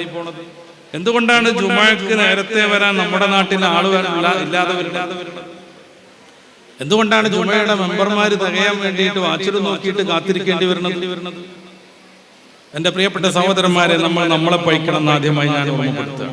നമ്മുടെ മദ്രസയിലേക്കുള്ള കുട്ടികളുടെ വരവ് വളരെ വ്യാപകമായിരുന്നു ആദ്യഘട്ടത്തിൽ. പിന്നെ ഇംഗ്ലീഷ് മീഡിയത്തിൽ മദ്രസ ഉണ്ട് എന്ന് പറഞ്ഞ് പതിയെ നമ്മൾ അവിടെ നിന്ന് ഇറക്കി. പിന്നെ മറ്റേ ഇംഗ്ലീഷ് മീഡിയം വളരെ ഉഷാറാന്ന് പറഞ്ഞിട്ട് നമ്മൾ അവിടെ കൊണ്ടുപോയി ചേർത്തു. അതോടുകൂടെ മദ്രസ ചക്രം പൂർത്തിയായി. മദ്രസയിലേക്ക് വരുന്ന കുട്ടികൾ തന്നെ ബഹുമാനരാവുന്ന പൊന്മുള ഉസ്താദ് ഒരു പ്രഭാഷണത്തിൽ പറഞ്ഞതുപോലെ സ്കൂളിലേക്കുള്ള ഇംഗ്ലീഷ് മീഡിയത്തിലേക്കുള്ള ബസ് സ്റ്റോപ്പായിട്ടാണ് മദ്രസനെ കാണുന്നത്. ഈ നാട്ടെങ്ങനെയെന്ന് എനിക്കറിയില്ല. ഇത് ഒരു പ്രാദേശികമായ നല്ല സ്നേഹജനങ്ങളൊക്കെ ഒരുമിച്ച് നിൽക്കുന്ന ഒരു നാടാണ്. ഇവിടെ എങ്ങനെയെന്ന് എനിക്കറിയില്ല. പക്ഷെ പൊതുവെ ആകെ 1 മണിക്കൂറാണ് കഷ്ടിച്ച് മദ്രസ ഉസ്താദിന് ലഭ്യമാകുന്നത് നമ്മുടെ കുട്ടിയെ പഠിപ്പിക്കാൻ. നമ്മുടെ സിലബസ് എടുത്തൊന്ന് പരിശോധിച്ചു. അതിൽ നേരിയ സേവനമൊക്കെ ചെയ്യാൻ എനിക്കും ഭാഗ്യം കിട്ടിയിട്ടുണ്ട്. ഒരു മനുഷ്യന് ആവശ്യമായ ഏത് കാര്യവും വിശ്വാസപരമാവട്ടെ, കർമ്മപരമാവട്ടെ, സ്വഭാവ സംസ്കരണപരമാവട്ടെ നമ്മുടെ മദ്രസയിൽ പഠിപ്പിക്കുന്നുണ്ട്. ഖുർആനോത്ത് എത്ര കഷ്ടപ്പെട്ടാണ് ഈ മദ്രസ ഉസ്താദുമാർ നമ്മുടെ കുട്ടികൾക്ക് ഖുർആൻ പഠിപ്പിച്ചു കൊടുത്തത്. നമ്മളതിന്റെ ഗൗരവം മനസ്സിലാക്കണം. മറ്റൊരു മതത്തിലെ വിദ്യാർത്ഥികൾക്കും അക്ഷരം കൃത്യമായി പഠിക്കാനുള്ള അവസരമല്ല. ഡിഗ്രിയൊക്കെ കലാമണ്ഡലത്തിൽ നിന്ന് ചേരണം എന്നൊക്കെ കരുതി ഡിഗ്രിക്ക് കലാമണ്ഡലത്തിൽ പോയാലൊക്കെ എന്നൊക്കെ പറഞ്ഞ അക്ഷരം പഠിക്കണം. സാധാരണഗതിയിൽ ഒരു കുട്ടിക്കും ഈ സൊസൈറ്റിയിലല്ലാതെ അക്ഷരം കൃത്യമായി പഠിക്കാൻ സംവിധാനമില്ല. ഷാന്നൊക്കെ എത്ര കഷ്ടപ്പെട്ടാ നമ്മുടെ ഉസ്താദുമാര് കുട്ടികൾക്ക് പഠിപ്പിച്ചു കൊടുത്തു. നാഗിന്റെ മുതുകിട് പൊന്തിയിട്ട് മേലെ അണ്ണാക്കിലിട്ട് സ്പർശിച്ചിട്ട് ഷാവന. മദ്രസ വിടാനാവുമ്പോഴേക്കും കുറച്ച് വയസ്സായ ഉസ്താദന്മാരുടെ തൊണ്ടയിൽ ബ്ലഡ് ചുവ തുടങ്ങും. എന്താ കാര്യം? അത് നല്ലൊരു ഓഡിറ്റോറിയം പോലെ ഉണ്ട്. നേരെ മറിച്ച് മദ്രസയിൽ ഇങ്ങനത്തെ പരിപാടിയൊക്കെ നടത്തുമ്പോൾ ഓരോ കർട്ടൻ കാണും. അതാണ് ഒരു ക്ലാസ്. ഇവിടുന്ന് എന്തെങ്കിലും ശബ്ദം ലാസ്റ്റ് ക്ലാസ് കേൾക്കും. അവിടെ ഏറ്റവും നല്ല ഉഷാർ ഒച്ചുള്ള ഒരു ഉസ്താദ് ക്ലാസ് എടുക്കുകയാണെങ്കിൽ ഇങ്ങേ തിരക്കിലെ ക്ലാസ്സിലെ കുട്ടി അതാ ശ്രദ്ധിക്കുക. ഈ പരിമിതികളെല്ലാം തരണം ചെയ്ത് നമ്മുടെ മക്കൾക്ക് അവര് എല്ലാ കാര്യവും പഠിപ്പിച്ചു കൊടുക്കുന്നു. എന്നിട്ട് പുറത്തിറങ്ങിയിട്ടുണ്ട് ഒരു ഫോമിലേക്ക് എന്നാ ശരി എന്ന് പറയും. എവിടുന്നാ ശരി വന്നേ? ഇത്ര കഷ്ടപ്പെട്ട് ഉസ്താദ് ഷാ പഠിപ്പിച്ചിട്ട് എന്തുകൊണ്ടാ എന്നാ ശരി വന്നത്? അവിടെ മുതൽ മദ്രസയിൽ നിന്ന് കിട്ടുന്ന വിദ്യാഭ്യാസത്തോട് നമ്മുടെ മക്കൾ പുറംതിരിഞ്ഞ് നടക്കുന്നു. മദ്രസയിലെ ഉസ്താദന്മാർക്ക് നമ്മുടെ കുട്ടികളെ സാംസ്കാരികമായി പരിശീലിപ്പിക്കാൻ കഴിയുമോ? സമയം കിട്ടാൻ ഒരു സാധ്യതയില്ല. നമ്മുടെ എല്ലാവരുടെ വീട്ടിലും ടോയ്ലറ്റിന്റെ മുമ്പിൽ ഈ രാഷ്ട്രീയക്കാർ തെരഞ്ഞെടുപ്പിന്റെ അന്ന് സ്ലിപ്പ് കൊടുക്കാൻ ഇരിക്കുന്നത് പോലെ ഒരു മേശയും കസേരയിട്ട് ഇരിക്കാൻ മദ്രസ ഉസ്താദന്മാർക്ക് പറ്റും. എന്തിന് കുട്ടി ടോയ്ലറ്റ് കയറുമ്പോ ഏത് കാലം മുന്നിൽ വെക്കണമെന്ന് നോക്കാൻ, തല മറച്ചിട്ടുണ്ടോ എന്ന് നോക്കാൻ, പുറത്തിറങ്ങുമ്പോ ഏത് കാലം മുന്നിൽ വെക്കണമെന്ന്, കയറുമ്പോഴുള്ള ദിക്റ് ചൊല്ലിയോ പുറത്തിറങ്ങുമ്പോഴുള്ള ദിക്റ് ചൊല്ലിയോ എന്നൊക്കെ നോക്കാൻ ഉസ്താദിന് സാധ്യമാണോ? അല്ല. 1 മണിക്കൂർ ഉസ്താദിനടുത്തും 23 മണിക്കൂർ പുറത്തുമാണ് നമ്മുടെ മക്കൾ. മദ്രസയിൽ നിന്ന് എല്ലാ കാര്യങ്ങളും പഠിക്കുന്നു. പക്ഷേ അതവരുടെ ജീവിതത്തിലേക്ക് കൊണ്ടുവരാൻ രക്ഷിതാക്കളാകുന്ന നമുക്ക് യാതൊരു താല്പര്യമില്ല. ഞാൻ അങ്ങനെ അടച്ചാക്ഷേപിക്കുകയാണെന്ന് ആരും പറയരുത്. എനിക്കുണ്ട് മദ്രസ പഠിക്കുന്ന മോൻ, എനിക്കുണ്ട് ഈ ഡിഗ്രി ഫസ്റ്റ് ഇയറിലൊക്കെ കോളേജിൽ പോയി പഠിക്കുന്ന കുട്ടി. അവന്റെ ആദർശവും അവന്റെ ധാർമ്മികതയും നിങ്ങളുടെയൊക്കെ മക്കളുടെ ആദർശത്തെയും ധാർമ്മികതയെയും കുറിച്ച് നിങ്ങൾ ആശങ്കപ്പെടുന്നത് പോലെ എനിക്കുണ്ട് ആശങ്ക. അതുകൊണ്ട് എഴുന്നോ നിങ്ങളെ ഷൗട്ട് ചെയ്ത് പോകാനല്ല, നമുക്ക് നമ്മുടെ മക്കളെ കുറിച്ച് പരസ്പരം ഒന്ന് സംസാരിക്കാനാണ് ഞാൻ വിചാരിച്ചു. മദ്രസിൽ നിന്ന് പഠിപ്പിച്ച കാര്യങ്ങൾ വീട്ടിൽ നിന്ന് പ്രയോഗിക്കാനുള്ള അവസരം ഉണ്ടാക്കുന്നത് വരെ മദ്രസ പഠനം നമുക്ക് യാതൊരു ഉപകാരം. എന്നിട്ട് 10 വരെ മദ്രസ പഠിച്ചിട്ട് എന്താ കാര്യം? ഓനാണല്ലോ അപ്പൊ കഞ്ചാവ് കൊണ്ട് പിടിക്കപ്പെട്ടത് എന്നും പറഞ്ഞിട്ട് മദ്രസയിലെ ഉസ്താദുമാരെ അങ്ങാടിയിൽ വെച്ചിട്ട് കൊത്തി വലിച്ചിട്ട് യാതൊരു കാര്യം ഉണ്ടാവും. ഇവർക്കൊക്കെ ശമ്പളം കൊടുത്തിട്ട് എന്താ കാര്യം ചില ആൾക്കാർ. അത് മാന്യമായൊരു ചീത്തറച്ചില്ല. വേറെ കുറെ ആൾക്കാരൊക്കെ ഇവർക്ക് നക്കാൻ കൊടുത്തിട്ട് എന്താ കാര്യം എന്നൊക്കെ ചോദിക്കും. ഉസ്താദുമാർക്ക് ശമ്പളം കൊടുത്തിട്ടും കാര്യമില്ല, ഉസ്താദുമാർക്ക് നിങ്ങൾ എന്ത് സംവിധാനം കൊടുത്തിട്ടും കാര്യമില്ല. ഉസ്താദുമാര് പഠിപ്പിക്കുന്ന തിയറിയും തത്വവും പ്രയോഗിക്കാനുള്ള ഒരു അവസരം നമ്മുടെ വീട്ടിൽ നമ്മൾ നിർമ്മിച്ചെടുക്കണില്ലെങ്കിൽ ഇവിടെയാണ് ദീൻ ഒരു വശത്തും നമ്മുടെ പിള്ളേർ വേറെ വശത്തു കൂടി പോകുന്നത്. സുലൈമാൻ ഉസ്താദിനോട്, ബഹുമാന്യരാകുന്ന സുലൈമാൻ ഉസ്താദ്, അല്ലാഹു ആഫിയത്തുള്ള ദീർഘായുസ്സ് കൊടുക്കട്ടെ, സുന്നി വയസ്സിന് വേണ്ടി ഒരു ഇന്റർവ്യൂ നടത്തുമ്പോൾ ഞാൻ ഈ ചോദ്യം ഉന്നയിച്ചു. അന്നാണ് അതേക്കുറിച്ച് എനിക്ക് ആഴത്തിലുള്ള ബോധം വന്നു. 10 വരെയൊക്കെ മദ്രസ പഠിച്ചിട്ട് നമ്മുടെ കുട്ടികൾ എന്തേ കഞ്ചാവ് പിടിക്കപ്പെടുന്നു. ഉസ്താദിനോട് പറഞ്ഞു, മദ്രസ പഠിച്ചിട്ട് കാര്യമില്ല, മദ്രസ പഠിക്കണ കാര്യങ്ങൾ ചെറിയ കുട്ടിയാവുമ്പോൾ മുതൽ അവരുടെ ഉള്ളിലേക്ക് കുത്തിക്കയറ്റാൻ കഴിയണം എന്നാണ്. അതിന് മാതാപിതാക്കൾക്ക് സൗകര്യമില്ലെങ്കിൽ നമ്മുടെ കുട്ടികൾ മദ്രസ പഠിച്ചിട്ട് പ്രത്യേകിച്ച് കാര്യമൊന്നുമില്ല, ആ സമയം പോയി കിട്ടുന്നു മാത്രം. ഞാനൊരു ഉദാഹരണം പറയാം. റബീഉൽ അവ്വലിലെ വലിയ വേദികളൊക്കെ കഴിഞ്ഞിട്ടുണ്ടാവും കുട്ടികളെ മത്സരം. അതിൽ ആദ്യമായി സൂറത്തുർ റഹ്മാനൊക്കെ വന്നിട്ട് മനോഹരമായി ഖുർആൻ ഓതിയ മോൻ നമ്മുടേതായി. അവന്റെ ആ ഓത്തിന്റെ സൗന്ദര്യം കണ്ട് മറ്റുള്ള കുട്ടികളിൽ നിന്ന് അവനെ തെരഞ്ഞെടുത്ത് ഉസ്താദുമാർ ഓദിച്ചതിനെ കുറിച്ച് ഓർത്ത് അഭിമാനപ്പെട്ടിട്ടുണ്ടാവും വാപ്പമാർ. സന്തോഷം. ഈ കുട്ടി മദ്രസയിൽ നിന്ന് കഴിഞ്ഞു എന്ന് സങ്കല്പിക്കുക. ഒരു 2 മാസം കഴിഞ്ഞിട്ട് ആ കുട്ടിയെ കൊണ്ടൊന്ന് ഖുർആൻ ഓതിപ്പിക്കുക. ആ മദ്രസയിലെ ഏറ്റവും നല്ല യോഗ്യതയുള്ള ഓത്തുകാരനായതുകൊണ്ട് ഉസ്താദുമാർ പൊതുവേദിയിൽ ഖുർആൻ ഓതിപ്പിക്കാൻ വേണ്ടി തെരഞ്ഞെടുത്ത ആ കുട്ടിക്ക് തപ്പിത്തടയാതെ ഒരു വരി ഓതാൻ സാധിച്ചെന്ന് വരില്ല. ഇവിടെ ആരാ ആ കുട്ടിയെ ഇത്രമേൽ ഉഷാറിൽ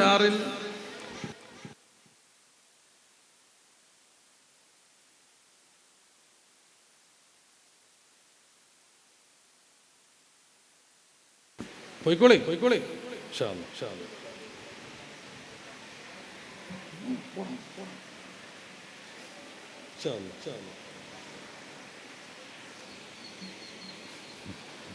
ഇത് രണ്ടും കൂടി ശരിയല്ല. നേരത്തെ ഞാൻ പറഞ്ഞു. പോട്ടെ അങ്ങോട്ട് പരിപരിയായി പോട്ടോ. ഓടി വീഴരുതേ. ഉസ്താദുമാര് മനോഹരമായി ഖുർആൻ ഓതാൻ പഠിപ്പിച്ചത് കൊണ്ടാണ് ആ കുട്ടിയെ നമ്മൾ പൊതുവേദിയിലെ ഖുർആനോത്തിന് തെരഞ്ഞെടുത്തത്. ആ കുട്ടി നമ്മുടെ അടുത്തേക്ക് എത്തുന്നു. ഉസ്താദുമാരുടെ ഓത്ത് നിന്നൊരു കാലം വരും, കഷ്ടിച്ച് 2 മാസം. അപ്പോഴേക്ക് കുട്ടിയുടെ ഓത്താകെ തകിടം മറിയും. എന്റെ പ്രിയപ്പെട്ട സഹോദരന്മാർ ആലോചിച്ചു, 1 വർഷവും 2 വർഷവും മുന്നേ മദ്രസയിൽ നിന്ന് ഇറങ്ങിയവർ എന്റെ മുന്നിലുണ്ട്. ആ കുട്ടികൾ ഇപ്പൊ ഖുർആനോത്തിന് എത്രമാത്രം എക്സ്പേർട്ടുകളായിരിക്കും. ഒരു ഖത്തം അവർ തീർത്തിട്ട് എത്ര കൊല്ലായിരിക്കുന്നു എന്ന് ചോദിച്ചു. ഇന്തോനേഷ്യയിലൊക്കെ പുതിയാപ്പിളനെ തെരഞ്ഞെടുക്കുമ്പോൾ ഖുർആനോത്ത് മനോഹരമാണോ, അല്ലെങ്കിൽ പെണ്ണിന് പറ്റൂല എന്ന് പറയും. ഖുർആനോത്ത് ഹിഫ്ള് അവിടെ ഈ നല്ല പുതിയാപ്പിളനെ കിട്ടാനുള്ള മാനദണ്ഡം. അങ്ങനെങ്ങാനും നമ്മുടെ നാട്ടിലെ പെൺകുട്ടികൾ ഒരു കണ്ടീഷൻ വെച്ചാൽ നിലവിലുള്ള സാഹചര്യത്തിൽ ഒറ്റ യുവാക്കളും ഒരു പെണ്ണിനെയും കിട്ടാതെ തേരാപ്പേര നടക്കേണ്ടി വരും. എന്തുകൊണ്ടത് സംഭവിച്ചത്? ഈ കുട്ടി ഖുർആനോദം പഠിച്ചിട്ടില്ല, ഉണ്ട്. അവന് ഖുർആനിൽ A+ കിട്ടിയിട്ടില്ല, ഉണ്ട്. ഇവിടെയാണ് രക്ഷിതാക്കൾ എന്താവണം എന്നുള്ളതിനെ കുറിച്ച് നമ്മൾ ഉറക്കെ ചിന്തിക്കേണ്ടത്. നമ്മുടെ കുട്ടികൾക്ക് തുടക്കം മുതൽ കിട്ടുന്ന ദീനീ പാഠങ്ങൾ പ്രവർത്തിപ്പിച്ച് പരിശീലിപ്പിക്കാൻ നമുക്ക് പറ്റണം. ഞാന് മമ്പുറം ഭാഗത്തൊരു പരപ്പനങ്ങാടി ഭാഗത്തൊരു പ്രസംഗത്തിൽ ഗവൺമെന്റ് ഡോക്ടറുടെ ഒരു വീട്ടിലാണെന്ന് ഫുഡ് ഉണ്ടായിരുന്നു. ഞാൻ ചെല്ലുമ്പോഴേ ഒരു നിസ്കരിച്ച് അദ്ദേഹത്തിന് 2 ആൺകുട്ടികൾ വരുന്നു. തൊപ്പിട്ട് ഫുൾ സ്ലീവ് കയ്യും വിട്ട് ഒരു കുട്ടി നല്ല തുണി എടുത്തിരിക്കുന്നു, ഒരു കുട്ടി നല്ല മര്യാദക്കുള്ള പാൻറ് ധരിച്ചു വരുന്നു. എനിക്ക് നല്ലൊരു സൗന്ദര്യം. ഭക്ഷണം കഴിക്കാതിരിക്കുമ്പോ ഇത്ര വലുപ്പമുള്ള ഒരു കുട്ടി വരും, കഷ്ടിച്ച് 4-5 വയസ്സ് പെൺകുട്ടി. ആ കുട്ടി ഇതെങ്ങനെ ഇതുവരെ സ്റ്റിച്ച് ചെയ്ത മുഖമക്കനിട്ട്, ഇതുവരെ അടി മുതൽ ഇതുവരെ സ്റ്റിച്ച് ചെയ്തിട്ടുണ്ട്, അല്ലാതെ പിന്നൂത്തി തട്ടിപ്പാക്കിയതല്ല. ഫുൾ സ്ലീവ് കൈ ഇങ്ങനെ ഒരു കുപ്പായിട്ടിട്ടുണ്ട്. ഞെരിയാണിയുടെ താഴെ വരെയുള്ള മട്ടത്തിൽ ഞൊറിഞ്ഞൊറിയിട്ടിട്ടുള്ള പാവാട ഇട്ടിട്ടുണ്ട്. എനിക്കൊരു കൗതുകം തോന്നിയിട്ട് എൻ്റെ ഒപ്പമുള്ള ഒരാളോട് ഞാൻ ചോദിച്ചു, നമ്മള് ആളെ കാണുമ്പോഴൊക്കെ നമ്മളെ ആളെ കാണുമ്പോ കുട്ടി ഇങ്ങനെ നല്ല ഒരുങ്ങി വന്നതായിരിക്കും ചോദിച്ചപ്പോ അതിനെ ഞെട്ടിച്ചുകൊണ്ട് എന്നോട് പറഞ്ഞു, അദ്ദേഹത്തിന് 6 മക്കളുണ്ട്, 6 കുട്ടികളും ഇങ്ങനെയാണ്, വീട്ടിനകത്തുനിന്നും പുറത്തുനിന്നും ഇങ്ങനെയാണ്. നമ്മുടെ ഉസ്താദുമാരൊക്കെ പഠിപ്പിച്ചത് പ്രകാരം ഭക്ഷണം കഴിച്ചാൽ നമ്മളൊന്ന് ദ്വാരക്കാനിരിക്കും. ഞാൻ ദ്വാരക്കാൻ ഫാത്തിഹ വിളിച്ചേ ഉള്ളൂ. ആൺകുട്ടികളും ഈ കുഞ്ഞു പെൺകുട്ടിയടക്കം വന്ന് വളരെ വിനയത്തിൽ അങ്ങനെ ആ നിലത്തങ്ങനെ ഇരുന്നു. ആരും വിളിച്ചിട്ടില്ല. സാധാരണ ഉസ്താദിനൊക്കെ ദ്വാരക്കാൻ വിളിച്ചാൽ ചിലപ്പോൾ നമുക്ക് കിട്ടാൻ നിർത്തിയിട്ട് പോകാൻ തോന്നും. കാര്യം എന്താ വെച്ചാല് പാപ്പ വരെ ഇങ്ങനെ ഉണ്ടാവും, ഗൾഫ് പോകാൻ നിൽക്കണുണ്ടാവും, പിന്നെ ഇജ്ജപ്പളാ വരാന്ന് പറഞ്ഞോണ്ടിരിക്കുന്നു. ഇവിടെ അങ്ങനെ ഒരാൾ സാധു അങ്ങനെ ആർക്കോ വേണ്ടി ദ്വാരക്കുന്നുണ്ടാവും. വെച്ചോടത്ത് വെച്ചിട്ടാണ് പോയാലോ തോന്നി. നമുക്ക് സാധ്യമാണെന്നതിന്റെ തെളിവാണ് ഈ പറയുന്നത്. ആ കുട്ടിയുടെ വാപ്പ ഉസ്താദൊന്നുമല്ല, മഹല്ലിലെ ഖത്തീബും അല്ല, ഏതോ ഒരു വലിയ ദർസിലെ മുദരിസും അല്ല, ഗവൺമെന്റ് ഡോക്ടർ. പക്ഷെ അദ്ദേഹം മുഅ്മിനാണ്, അദ്ദേഹം നല്ല വിശ്വാസിയാണ്. അദ്ദേഹത്തിന് തന്റെ മക്കളെ ഇவ்விதം വളർത്താൻ പറ്റുമെങ്കിൽ ഈ കുട്ടി ഏത് ക്യാമ്പസിൽ MBBS MD പഠിക്കാൻ പോയാലും ഒരു ആദർശവും അവളെ സാധിക്കും. കാരണം പിതാവിൽ നിന്ന് ദീന് പഠിച്ച കുട്ടി വന്നത്, പിതാവിൽ നിന്ന് ദീന് പഠിച്ചാണ് ആ കുട്ടി വരുന്നത്. ഈ റബീഉൽ അവ്വൽ ഏകദേശം ഞാൻ വിദേശ രാജ്യത്ത് ഒരനുഭവം കൂടെ പറയാം. ബഹ്റൈനിൽ അവിടുത്തെ സിറ്റിസൺഷിപ്പ് ഒക്കെ കിട്ടിയ ഒരു കുടുംബമുണ്ട്. 5 ആൺകുട്ടികളും ഒരു വാപ്പയും ഒക്കെ ഉള്ള കുടുംബം. ആ 5 ആൾക്കും കുഞ്ഞു മക്കളുണ്ട്. ഞാൻ കണക്കെടുത്തത് പ്രകാരം 10 ആൺകുട്ടികളും ഒരു പെൺകുട്ടിയുണ്ട് ആ വീട്ടിൽ. ഒരു ദിവസം അവിടെ ഭക്ഷണം വെച്ചായിരുന്നു, 10 ദിവസം അവിടെ ഉള്ളതിൻ്റെ ഭക്ഷണം കഴിഞ്ഞിട്ട് 2 ദിവസം മൗലൂദ് ഓതാന്ന് കരുതിയിട്ട് അദ്ദേഹം തന്നെ ആവശ്യപ്പെട്ടത് പ്രകാരം അവിടെ മൗലൂദ് ഓതാൻ ഇരുന്നപ്പോൾ ഞാൻ ഞെട്ടി. കാര്യം ഈ മൗലൂദിന്റെ ഹദീസും ബൈത്തും ഒക്കെ ഈ 11 കുട്ടികൾക്കും കാണാണ്ടറിയും. എന്നെ വിശ്വസിച്ചേ പറ്റൂ, എൻ്റെ അനുഭവമാണ്. എൻ്റെ ഒരു കൂട്ടുകാരനോട് ഞാൻ വീഡിയോ എടുക്കാൻ പറഞ്ഞിട്ടുണ്ടായിരുന്നു, അവനത് സെൻഡ് ചെയ്ത് തന്നിട്ടില്ല. വേണമെങ്കിൽ നിങ്ങൾ ചാലഞ്ച് ചെയ്യുകയാണെങ്കിൽ ഞാനത് പഠിപ്പിക്കും. മുഴുവനും ആ കുട്ടികൾക്ക് അറിയാവുന്ന അവരുടെ വാപ്പമാരാകുന്ന ഒരാള് അവിടുത്തെ ഫയർഫോഴ്സിലാണ്, ഒരാൾ അവിടുത്തെ ഗവൺമെന്റിന്റെ വേറൊരു ഉദ്യോഗസ്ഥനാണ്, വേറൊരാൾ അവിടുത്തെ പോലീസാണ്. ഇവർക്കൊക്കെ ഇത് മുഴുവൻ കാണാതെ മൗലൂദൊക്കെ കഴിഞ്ഞതിന് ശേഷം ഖദീജ ബീവിയെയും മുത്തറസൂലിന്റെ പ്രിയപ്പെട്ട മോൾ ഫാത്തിമത്തുൽ ബത്തൂലിനൊക്കെ തവസ്സുലാക്കിയിട്ടുള്ള ഒരു 10 വരി ബൈത്തുണ്ട്. ഞാൻ ദുആയത് നിർത്തിയിട്ട് പെട്ടെന്ന് പോരാൻ നിർത്തി എഴുന്നേൽക്കുമ്പോഴേക്ക് ഈ 11 കുട്ടികളും ഒന്നിച്ച് അന്ന് കാണാതെ കൊണ്ട് തുടങ്ങി. പിന്നെ ഞാനായിട്ട് എണീറ്റ് പോരാൻ പറ്റുമോ? 14 ഇടങ്ങളിലാണ് ഞാൻ അവിടെ പ്രസംഗിച്ചത് 10 ദിവസത്തിനിടയ്ക്ക്. അതിൽ ഒരു സ്ഥലത്തല്ലാത്ത എല്ലായിടത്തും വല്ലിപ്പയും ഈ 4-5 മക്കളും ഈ പേരക്കുട്ടികളുണ്ടായിരുന്നു. ഒരു സ്ഥലത്ത് എന്തുകൊണ്ട് വന്നില്ല എന്ന് ചോദിച്ചാൽ അത് നമ്മുടെ ഹൈന്ദവ സഹോദരന്മാർക്കും ക്രൈസ്തവ സഹോദരന്മാർക്കും ഒക്കെ വെച്ച ഒരു സ്നേഹ സദസ്സായിരുന്നു. അതിൽ പൊതുസമൂഹത്തിന് നമ്മുടെ സാധാരണ പ്രവർത്തകർക്ക് പ്രവേശനം നിഷേധിച്ചതായിരുന്നു. അവരുടെ മൂത്ത മോനാണ് എന്നെ ദമാമിലേക്ക് കൊണ്ടാക്കി കാറ് അറിയാലോ, ബഹ്റൈനിൽ നിന്ന് 1 മണിക്കൂർ യാത്ര ചെയ്ത കാറ് പോന്ന ദമാമത്ത്. അവിടെ എൻ്റെ ഒരു സ്റ്റുഡന്റിന്റെ അടുത്ത് എത്തിയപ്പോൾ ഞാൻ പറഞ്ഞു, ഇനി പോയിക്കോളൂ, ഇവൻ കൊണ്ടായിക്കോളി നിന്നെ വേദിയിലേക്ക്. അപ്പൊ അദ്ദേഹത്തിനോട് പറഞ്ഞെന്താ, ഞാൻ ഈ പ്രസംഗം കൂടി കഴിഞ്ഞിട്ടേ പോണുള്ളൂ, ഇതും കൂടി കേൾക്കാലോ. 13 വന്നിട്ട് മൂപ്പരാള്. ഇനി 14 കൂടി കേട്ടിട്ട് രാത്രി 12 മണിയായിട്ട് മൂപ്പര് എന്ത് ചെയ്തോളാം, ഡ്രൈവ് ചെയ്ത് പോയിക്കോളാം എന്നാണ്. ബഹ്റൈന് പോലെയുള്ള ഒരു നാട്ടിൽ, ഞാൻ അത്രമാത്രം പറയുന്നുള്ളൂ, ബഹ്റൈന്റെ ചരിത്രം കുറച്ച് ബാക്കിലേക്ക് പോയി നോക്കിയാൽ നിങ്ങൾക്കറിയാം.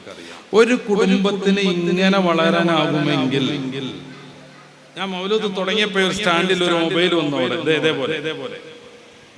ഞാൻ എന്നിട്ട് പോന്നപ്പോ എന്നെ കൊണ്ടുപോയ ആളോട് ചോദിച്ചു എന്തിനായിരുന്നു ആ മൊബൈൽ. അപ്പൊ എന്നോട് പറയാം, വീട്ടിലുള്ള സ്ത്രീകളെല്ലാം ഇതവിടെ ഒരു സ്ക്രീന് തുറന്നു വെച്ചിട്ട് തുണിയൊക്കെ വിരിച്ചിട്ട് കൃത്യമായി വട്ടത്തിലിരുന്ന് ഇതിൽ പങ്കെടുക്കുന്നുണ്ടാവും. അതാണ് അവിടുത്തെ രീതി. മൗലൂദ് അവിടെ അങ്ങനെ നടക്കണം, ദുആ അവിടെ നടക്കണം, ഇവിടെ പാത്രം കഴിക്കണം, ഇവിടെ വർത്താനം പറയണം, ഇവിടെ അത് ചെയ്യണം, ഇവിടെ ഇത് ചെയ്യണം, ബാക്കിയുള്ള ബിരിയാണി പാക്കിലാക്കണം, അതല്ല അകത്ത് നടക്കുന്നത്. അതൊക്കെ പിന്നീട് മൗലൂദ് കഴിഞ്ഞു. ബഹ്റൈൻ പോലുള്ള ഒരു വിദേശ നാട്ടിൽ ആ ഒരു ചെറിയ വീടിന്റെ പരിമിതിയിൽ അവർക്കൊക്കെ ഇങ്ങനെയാവാൻ പറ്റുമെങ്കിൽ നമ്മൾ വല്ലാതെ തോറ്റുപോയി എന്നാണ് അർത്ഥം. നമ്മൾ മനസ്സിലാക്കിയത് കുട്ടികളെ ലാളിക്കണം, കുട്ടികളെ ഈ വാത്സല്യം കാണിക്കണം എന്നൊക്കെ പറഞ്ഞാൽ അവർക്ക് തോന്നണ എല്ലാ തോന്നിയാസത്തിനും വിട്ടുകൊടുക്കലാണ്. എന്റെ പ്രിയപ്പെട്ട സഹോദരന്മാർ മനസ്സിലാക്കണം, വത്സം എന്ന് പറഞ്ഞാൽ നെഞ്ച് എന്നാണ് സംസ്കൃതം. വാത്സല്യം എന്ന് പറഞ്ഞാൽ നെഞ്ചിനോട് ചേർത്ത് നിർത്തലാണ്. ഗൾഫിലുള്ളവരുണ്ടാവും, നെഞ്ചിനോട് ചേർത്ത് നിർത്താൻ അവർക്ക് ശാരീരികമായി പറ്റൂല. ഭാര്യനോട് 1 മണിക്കൂർ 1.5 മണിക്കൂർ ഇറങ്ങണതിന് പകരം ഏതെങ്കിലും ഒരു ദിവസം മോനോട് ഫോൺ വിളിക്കണം, അവന് വേണ്ടി മാത്രം.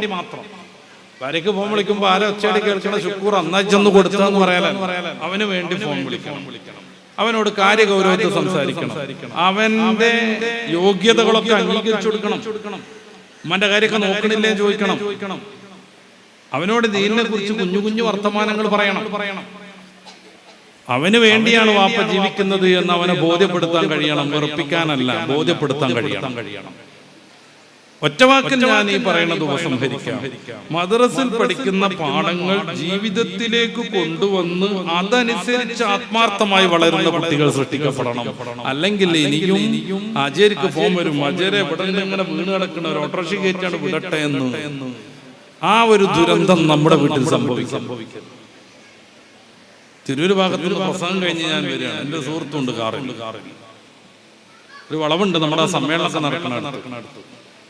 ഇൻഡിക്കേറ്റർ മിന്നണത് കണ്ടു. ഞാൻ പറഞ്ഞു, ഇടയെ വല്ല ബൈക്കാ കുഴിയിലേക്ക് വീണിട്ടുണ്ട്, നമുക്കൊന്ന് ഇറങ്ങാന്ന് പറഞ്ഞ് ഞങ്ങൾ ഇറങ്ങി. പ്രതീക്ഷ തെറ്റിയില്ല. ഒരുത്തണ്ട് ഇങ്ങനെ കമന്ന് കിടക്കുന്നു, ഒരു ചെറുപ്പക്കാരൻ. Bike indicator അടിച്ചുകൊണ്ടിരിക്കുന്നു.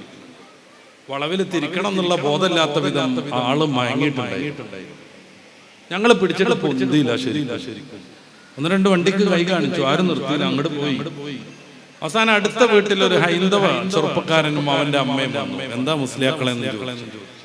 ഞങ്ങൾ പറഞ്ഞു, ഇങ്ങനെ പ്രശ്നമുണ്ട്, നിങ്ങൾ ഹെൽപ്പ് ചെയ്താൽ നമുക്ക് അവനൊന്ന് പിടിച്ചു കയറ്റാം. അവൻ ആ ചെറുപ്പക്കാരൻ ഇറങ്ങി. ഞങ്ങൾ 3 പേരും അവനെ താങ്ങി പിടിച്ച് കൊണ്ടുകയറ്റി.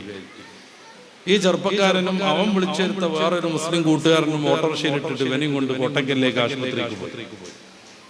ഇവൻ അറിയണല്ലോ എന്ന് കരുതിയിട്ട് ഞങ്ങൾ മൊബൈൽ വെച്ചു. അങ്ങനെ അവന്റെ മൊബൈൽ കണ്ടു. എന്നെ വിശ്വസിക്കണം, 39 മിസ്ഡ് കോൾ ഉണ്ട് അതിൽ. പൊന്നു എന്നുള്ള നമ്പറിൽ ജസ്റ്റ് 15 മിനിറ്റ് മുമ്പുള്ള മിസ്ഡ് കോൾ പോലും. രാത്രി 12:30 ഇവനാകുന്ന സുൽത്താനെ കാത്തിരിക്കുന്നുണ്ട് വീട്ടിനകത്തൊരു പൊന്നു. 39 മിസ്ഡ് കോളുമായി. പാട്ട് പാടാൻ കൊള്ളാം, മനസ്സിന്റെ മണിയറിയൽ സുന്ദരിയായ മോളുണ്ട്. നേരം വെളുക്കോളം ഇവൻ വന്നിട്ടേ ഉറക്കു വരുള്ളൂ എന്ന് കരുതി കാത്തിരിക്കണ ഒരു പൊന്നുണ്ട്. ഈ പൊന്നുവിന്റെ നമ്പറിലേക്ക് വിളിച്ചിട്ട് ആളിങ്ങനെ വീണിട്ടുണ്ട് എന്ന് പറയാൻ ഞങ്ങൾക്ക് പറ്റിയില്ല. ഈ ഓണത്തിന് ഏറ്റവും കൂടുതൽ കുടിച്ചത് തിരൂരാണ്, നമ്മളത് അറിയണം.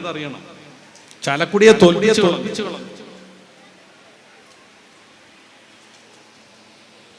പൂശായി വന്നിട്ടേ വളവില് വളക്കണം തോന്നാതെ നേരിട്ട് ഡയറക്റ്റ് വിട്ടതാണ് മൂപ്പരാണ്. എയറിലൂടെ 2-3 ദിവസം കഴിഞ്ഞിട്ട് എന്റെ സുഹൃത്തിനെ കണ്ടപ്പോ ഞാൻ ചോദിച്ചു, എന്തേ ആള് മരിച്ചല്ലോ എന്ന് പറഞ്ഞു. പൊന്നു അനാഥയായി എന്നർത്ഥം. ഈ സങ്കടം ആ പെൺകുട്ടി എങ്ങനെ സഹിക്കും? ആള് വരട്ടെ എന്ന് കരുതി നിരന്തരമായി ഫോൺ വിളിച്ചുകൊണ്ടിരുന്നു. ഒന്നിനു പോലും അറ്റൻഡ് ചെയ്തില്ല. ആളെ അറ്റൻഡ് ചെയ്യാൻ പറ്റുന്ന പരുവത്തിലല്ലായിരുന്നു. ഹൃദയം കയ്യിൽ പിടിച്ച് കാത്തിരിക്കുന്ന ഈ പെൺകുട്ടിയോട് ഇനി എന്തു മറുപടി പറയണം? 11 ടൈപ്പ് മയക്കുമരുന്നുകൾ. മോൻ ഫോണ് വിളിക്കുകയാണ്, അല്ലെങ്കിൽ ഒരു മെസ്സേജ് വിടുകയാണ്, സ്കൂളിൽ നിന്ന് ടൂർ പോകുന്നുണ്ട്, എനിക്ക് 5000 രൂപ വേണം.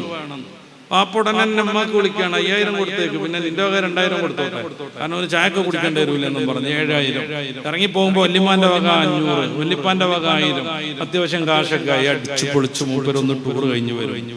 വലിയ ബസ്സിലൊക്കെ ഇങ്ങനെ മിന്നാമിന്നി ലൈറ്റ് വിട്ട് ടട പട പടയെന്നും പറഞ്ഞ് പാട്ടും വെച്ചിട്ട് ജോഡി തിരിഞ്ഞ് കുട്ടികൾ ഡാൻസ് ചെയ്യണത് കാണാം. അതിനിടയിൽ ജസ്റ്റ് 2-3 തരികൾ പഞ്ചസാരയേക്കാൾ ചെറുത് എവിടെയെങ്കിലും അമർത്തി വെച്ച് MDMA ഏജന്റ് ആവുന്ന കുട്ടി നമ്മുടെ കുട്ടിയുടെ മൂക്കിലൂടെ ഒന്നും കൂടെ വരസിയെടുത്താൽ, ഒരൊറ്റ പ്രാവശ്യം മൂക്കിലൂടെ സാധനം ഉള്ളിലെത്തിയാൽ അതിന്റെ അഡിക്റ്റായി എന്ന് അനുഭവവും ശാസ്ത്രലോകവും പറയും. ഒരൊറ്റ പ്രാവശ്യം, 2 വേണ്ട. കൃത്യം 24ാമത്തെ മണിക്കൂറിൽ ഈ കുട്ടി വൈലന്റ് ആവും. തലമിന്നൽ തുടങ്ങും, നട്ടല് വേദന വരും, ഭയങ്കരമായ ഒരു ജാതി അസ്വാസ്ഥ്യങ്ങൾ ഉണ്ടാവും. ആ സമയത്ത് കൃത്യമായി മറ്റേ ചങ്ങാതി ഇടപെടും. ആദ്യം തേച്ചെടുത്തു, ഒരു വട്ടം കൂടി കൊടുക്കും, പിറ്റേ ദിവസം കൊടുക്കും, പിന്നെ എത്ര പൈസ കൊടുത്തിട്ടും അവനിൽ നിന്ന് ഈ കുട്ടി അത് മേടിച്ചു കൊണ്ടേയിരിക്കും. പുതിയൊരു MDMA രോഗി രൂപപ്പെട്ടു. അർത്ഥം സിനിമ ഹാളിൽ തിരക്കുമ്പോൾ, പന്തളിക്ക് തിരക്കിക്കൊണ്ടിരിക്കുമ്പോ, ടർഫിൽ പന്തലൊക്കെ കഴിഞ്ഞിട്ട് ഇങ്ങനെ വയർത്തൊലിച്ച് ജേഴ്സി തോളിലിട്ട് പന്തളിയുടെ അനുഭവം പറഞ്ഞിരിക്കുമ്പോ നമുക്കൊന്ന് ടൂർ പോവാന്നും പറഞ്ഞിട്ട് കൂട്ടിക്കൊണ്ടുപോയിട്ട് മണാലിക്കൊന്നും പോണ്ട, അതേ കോഴിക്കോട് കടപ്പുറത്തേക്ക് വളാഞ്ചേരിയിലുള്ള ഒരു ചെറുപ്പക്കാരൻ ഈയിടെ ഒരു മലയാളത്തിലെ ചാനലിൽ വന്നിട്ട് 1/2 മണിക്കൂറോളം സംസാരിച്ചു. എന്റെ ഫോട്ടോ വികൃതമാക്കരുത്, അങ്ങനെ തന്നെ കൊടുക്കണമെന്ന് അവൻ പറഞ്ഞു. എന്റെ പേര് മാറ്റരുത്, ഒറിജിനൽ പേര് തന്നെ കൊടുക്കണം, ഏതെങ്കിലും ചെറുപ്പക്കാരന് പാടാവട്ടെ എന്ന് പറഞ്ഞു. അവന്റെ കൂട്ടുകാരൻ ചേർന്ന് അവർ കോഴിക്കോട് കടപ്പുറം കാണാൻ പോയി. സംസാരിച്ചിരിക്കുന്ന സമയത്ത് ഒരു കൂട്ടുകാരൻ MDMA പുറത്തെടുത്തു, നമുക്ക് ഉപയോഗിക്കാന്ന് പറഞ്ഞു. ഇവൻ എതിർത്തു നിന്നു, പക്ഷെ ദുർബലമായിരുന്നു. അസമയത്ത് ഒരു ഓട്ടോ പിടിച്ച് KSRTC സ്റ്റാൻഡിൽ വന്ന് തൃശ്ശൂർ ബസ് കയറി വളാഞ്ചേരിയിൽ ഇറങ്ങണമായിരുന്നു ഈ കുട്ടി. പക്ഷെ അങ്ങനെ ചില പരിമിതികളുണ്ട്. പുതിയ കാലത്ത് ഒരു ടീം ഒന്നിച്ചൊരു ഗ്യാങ് ആയി മാറും. അവർ തമ്മിലല്ല ഹലാല, അവരുടെ ഉമ്മ എല്ലാവരുടെ അവരുടെ ഏതെങ്കിലും ഒരു വീട്ടിൽ എന്തെങ്കിലും പാർട്ടി ഉണ്ടെങ്കിൽ എല്ലാവർക്കും അകത്തൊക്കെ വളരെ സ്വാതന്ത്ര്യം. ചെറിയ നന്മകളൊക്കെ ഉണ്ട്. അതിലൊരുത്തന്റെ വീട് നിർമ്മാണം ഉണ്ടെങ്കിൽ എല്ലാവരും കൂടി വന്നിട്ട് കല്ലൊക്കെ കുഞ്ഞു നന്മകളൊക്കെ ഉണ്ട്. പക്ഷെ കള്ളിന്റെ കാര്യം പറഞ്ഞതുപോലെ ഉപദ്രവം കൂടുതൽ. അതിലെല്ലാവരും മെസ്സിയുടെ ആളാവണം, അല്ലെങ്കിൽ എല്ലാവരും എംബാപ്പന്റെ ആളാവണം. അവരെ എല്ലാ അർത്ഥത്തിലും ഒരു ഗ്യാങ് ആയിരിക്കും. ഈ ഗ്യാങ്ങിൽ നിന്ന് തെറ്റാൻ പറ്റൂല. അപ്പൊ ഒരു വട്ടം ഉപയോഗിക്കാന്ന് അവനും കരുതി. പിന്നീടുള്ള കഥ കുട്ടി പറയുന്നുണ്ട്. എന്റെ പ്രിയപ്പെട്ട സഹോദരന്മാർ, 3 കൊല്ലം അടിച്ചായി. അതിന്റെ വിൽപ്പനക്കാരനായി. കാരണം ഇതിന് പൈസ ഒപ്പിക്കാൻ കഴിയില്ല. കട്ടെടുത്താലും റബ്ബർ ഷീറ്റ് മോഷ്ടിച്ചാലൊന്നും പിടിച്ചിരിക്കാൻ പറ്റില്ല. പിന്നെ അതിന്റെ അഡിക്റ്റായി. അപ്പൊ പിന്നെ അത് വിൽപ്പനയ്ക്ക് ഇറങ്ങി. അവൻ പറയുന്നുണ്ട്, എന്നിൽ നിന്ന് ഡോക്ടർമാർ വാങ്ങാറുണ്ട്, ദമ്പതികൾ ഒന്നിച്ചൊന്ന് മേടിക്കാറുണ്ട്, ജ്യേഷ്ഠത്തിയും അനുജനും കൂടെ ഒന്ന് വാങ്ങിച്ചു പോയിട്ടുണ്ട്. അവൻ പറയുന്നുണ്ട് ഇന്റർവ്യൂ. എത്ര മാരകാണിത്, എത്രമേൽ സംഭവം ബാധിച്ചു. ഡോക്ടർമാർ 4 മുതൽ 7 വർഷം വരെയാണ് MDMA ഉപയോഗിക്കുന്ന ഒരാളുടെ ആയുസ്. അതിന്റെ ഇടയ്ക്ക് അടിച്ചു പോകും. 4 വർഷത്തേക്ക് എത്തുകയാണെങ്കിൽ തന്നെ ഭ്രാന്തനായിരിക്കും. 4 ഘട്ടം, 1-ാം ഘട്ടം, 2-ാം ഘട്ടം, 3-ാം ഘട്ടം എത്തുമ്പോഴേക്ക് ഭ്രാന്ത് പിടിക്കും. പിന്നെ അവൻ ബാക്കിയായിട്ട് പ്രത്യേകിച്ച് കാര്യമൊന്നുമില്ല, തനി ഭ്രാന്തനായിരിക്കും. ഇത്രമേൽ ആരോഗ്യപരമായ ദോഷങ്ങൾ പഠിച്ചറിഞ്ഞ ഡോക്ടർമാർ പോലും ഈ പ്രലോഭനത്തിൽ നിന്ന് രക്ഷപ്പെടുന്നില്ല.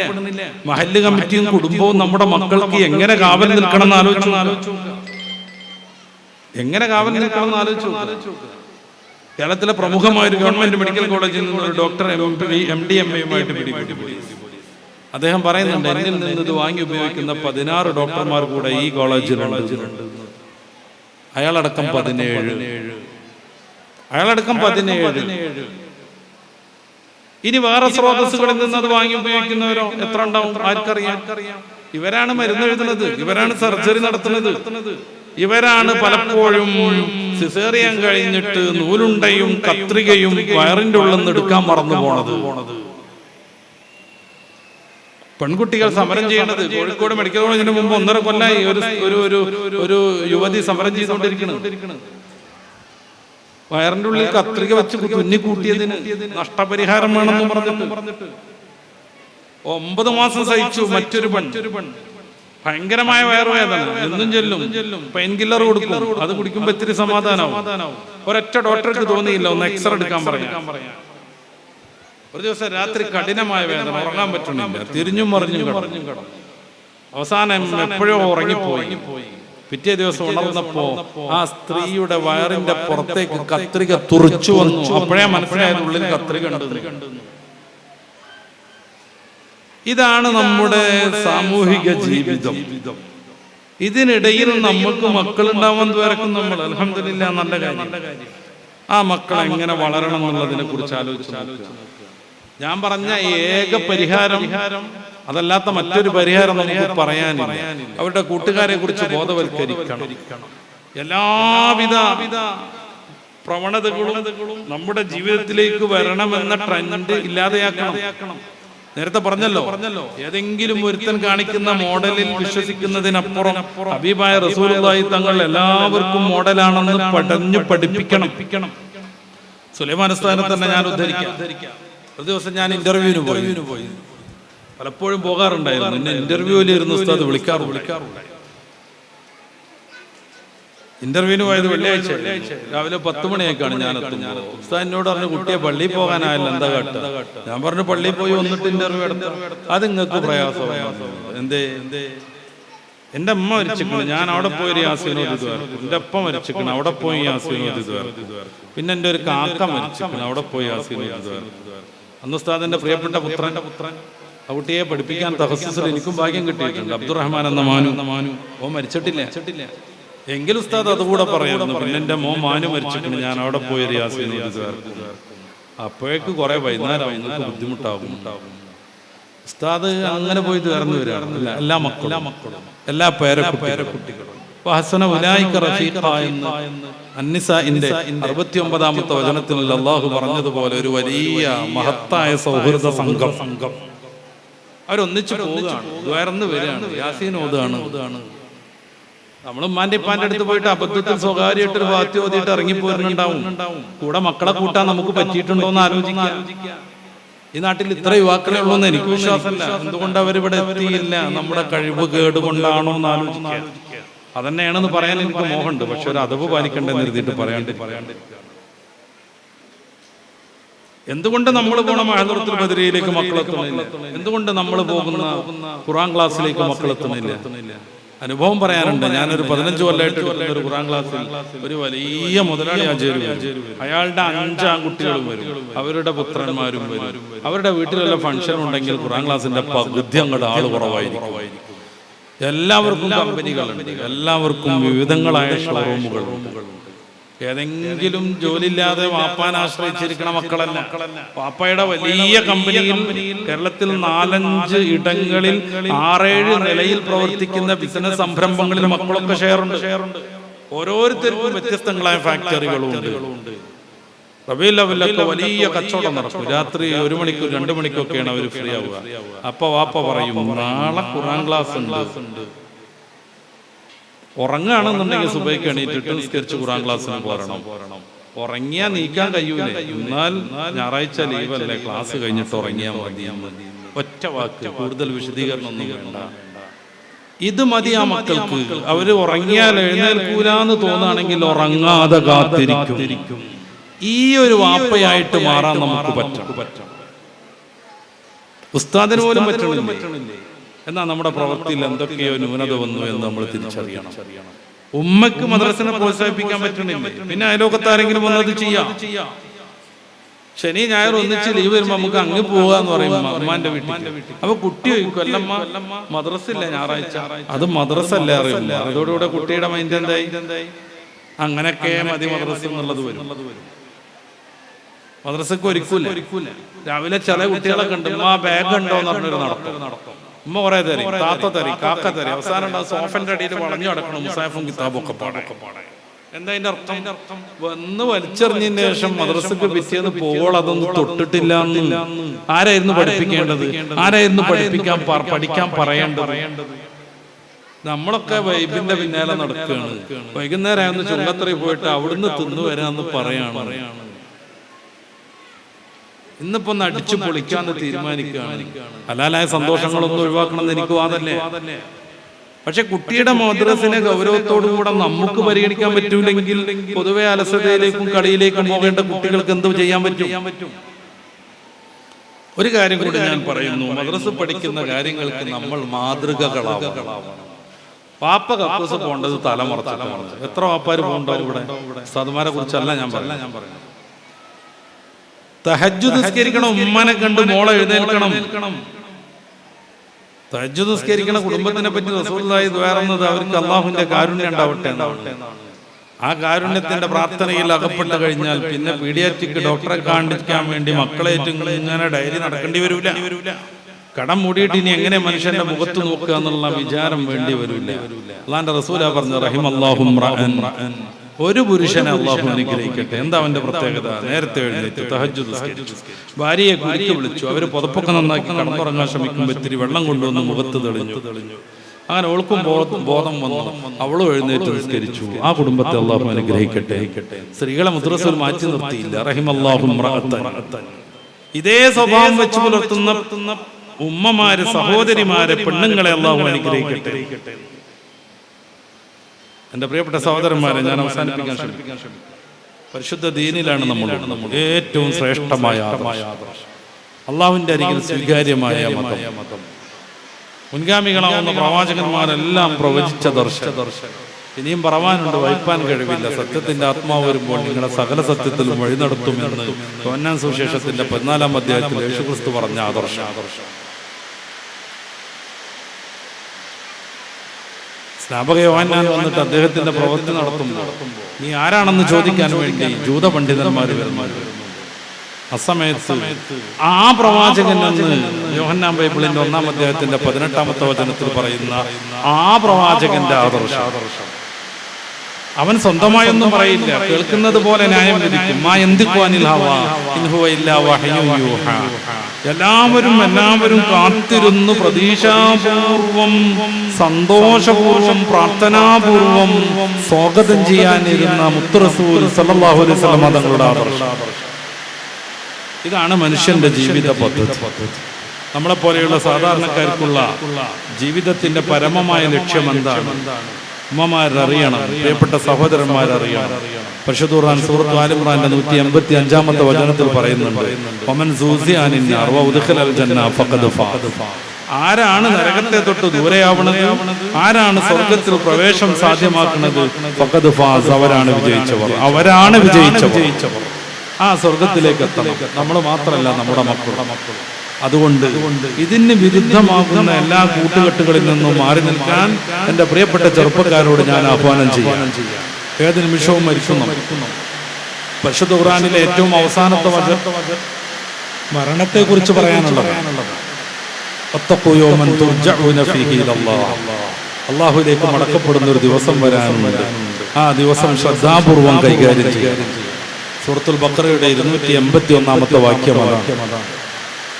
ആ മരണം എപ്പോഴും എത്തുമെന്ന ബോധത്തിൽ പരിശുദ്ധ ദീനിലേക്ക് 100% പ്രവേശിച്ച് നമ്മളെ തോൽപ്പിക്കുന്ന എല്ലാ പ്രവണതകളിൽ നിന്നും മാറി നിന്ന് ഫേസ്ബുക്കും ട്വിറ്ററും ഇൻസ്റ്റയും എത്രമേൽ നമ്മുടെ സമയം കളയുന്നു, മനസ്സിനെ മലിനമാക്കുന്നു എന്നതിനെ കുറിച്ച് ബോധവാന്മാരായി പടച്ചറപ്പിന്റെ ദീൻ പഠിച്ചും പഠിപ്പിച്ചു അത് ജീവിതത്തിലേക്ക് പൂർണ്ണ സന്തോഷത്തോടുകൂടെ, പൂർണ്ണ ആത്മാവോടുകൂടെ പ്രവേശിപ്പിച്ചും സ്വർഗരാജ്യം അവകാശമാക്കാൻ നമുക്ക് സാധിക്കണം, നമ്മുടെ മക്കൾക്ക് സാധിക്കണം. പടച്ചറബ് അതിന്റെ തൗഫീഖ് നൽകുമാറാവട്ടെ. കൂടുതൽ പഠിക്കാനും പ്രവർത്തിക്കാനും അതനുസരിച്ച് ജീവിക്കാനും അല്ലാഹു നമ്മയും നമ്മുടെ മക്കളെയും ഭാര്യമാരെയും ബന്ധുമിത്രാദികളെയും അനുഗ്രഹിക്കുമാറാവട്ടെ എന്ന് പ്രാർത്ഥിച്ച് ഞാൻ എൻ്റെ വാക്കുകൾ അവസാനിപ്പിക്കുന്നു. ചുരുക്കി പറയേണ്ട കുറേ കാര്യങ്ങൾ വളരെ പെട്ടെന്ന് പറയേണ്ടി വന്നിട്ടുണ്ട്. വിസ്തരിക്കേണ്ട കുറേ കാര്യങ്ങൾ ഞാൻ ഒഴിവാക്കിയിട്ടുണ്ട്. മൊത്തത്തിൽ കുറേ നമ്മളുമായി ബന്ധപ്പെട്ട കുറേ കാര്യങ്ങൾ ചർച്ച ചെയ്തു എന്നാണ് ഞാൻ പ്രതീക്ഷിക്കുന്നത്. അതൊക്കെ പാലിക്കാനും ജീവിതത്തിൽ പുലർത്താനും അല്ലാഹു എനിക്കും എൻ്റെ സദസ്യർക്കും തൗഫീഖ് നൽകുമാറാവട്ടെ എന്ന് ദുആ ചെയ്യുന്നു. എല്ലാവരും ദുആ ചെയ്യണം. വാഖിർ ദഅവാനാ അൽഹംദുലില്ലാഹി. അസ്സലാമു അലൈക്കും വറഹ്മത്തുള്ളാഹി.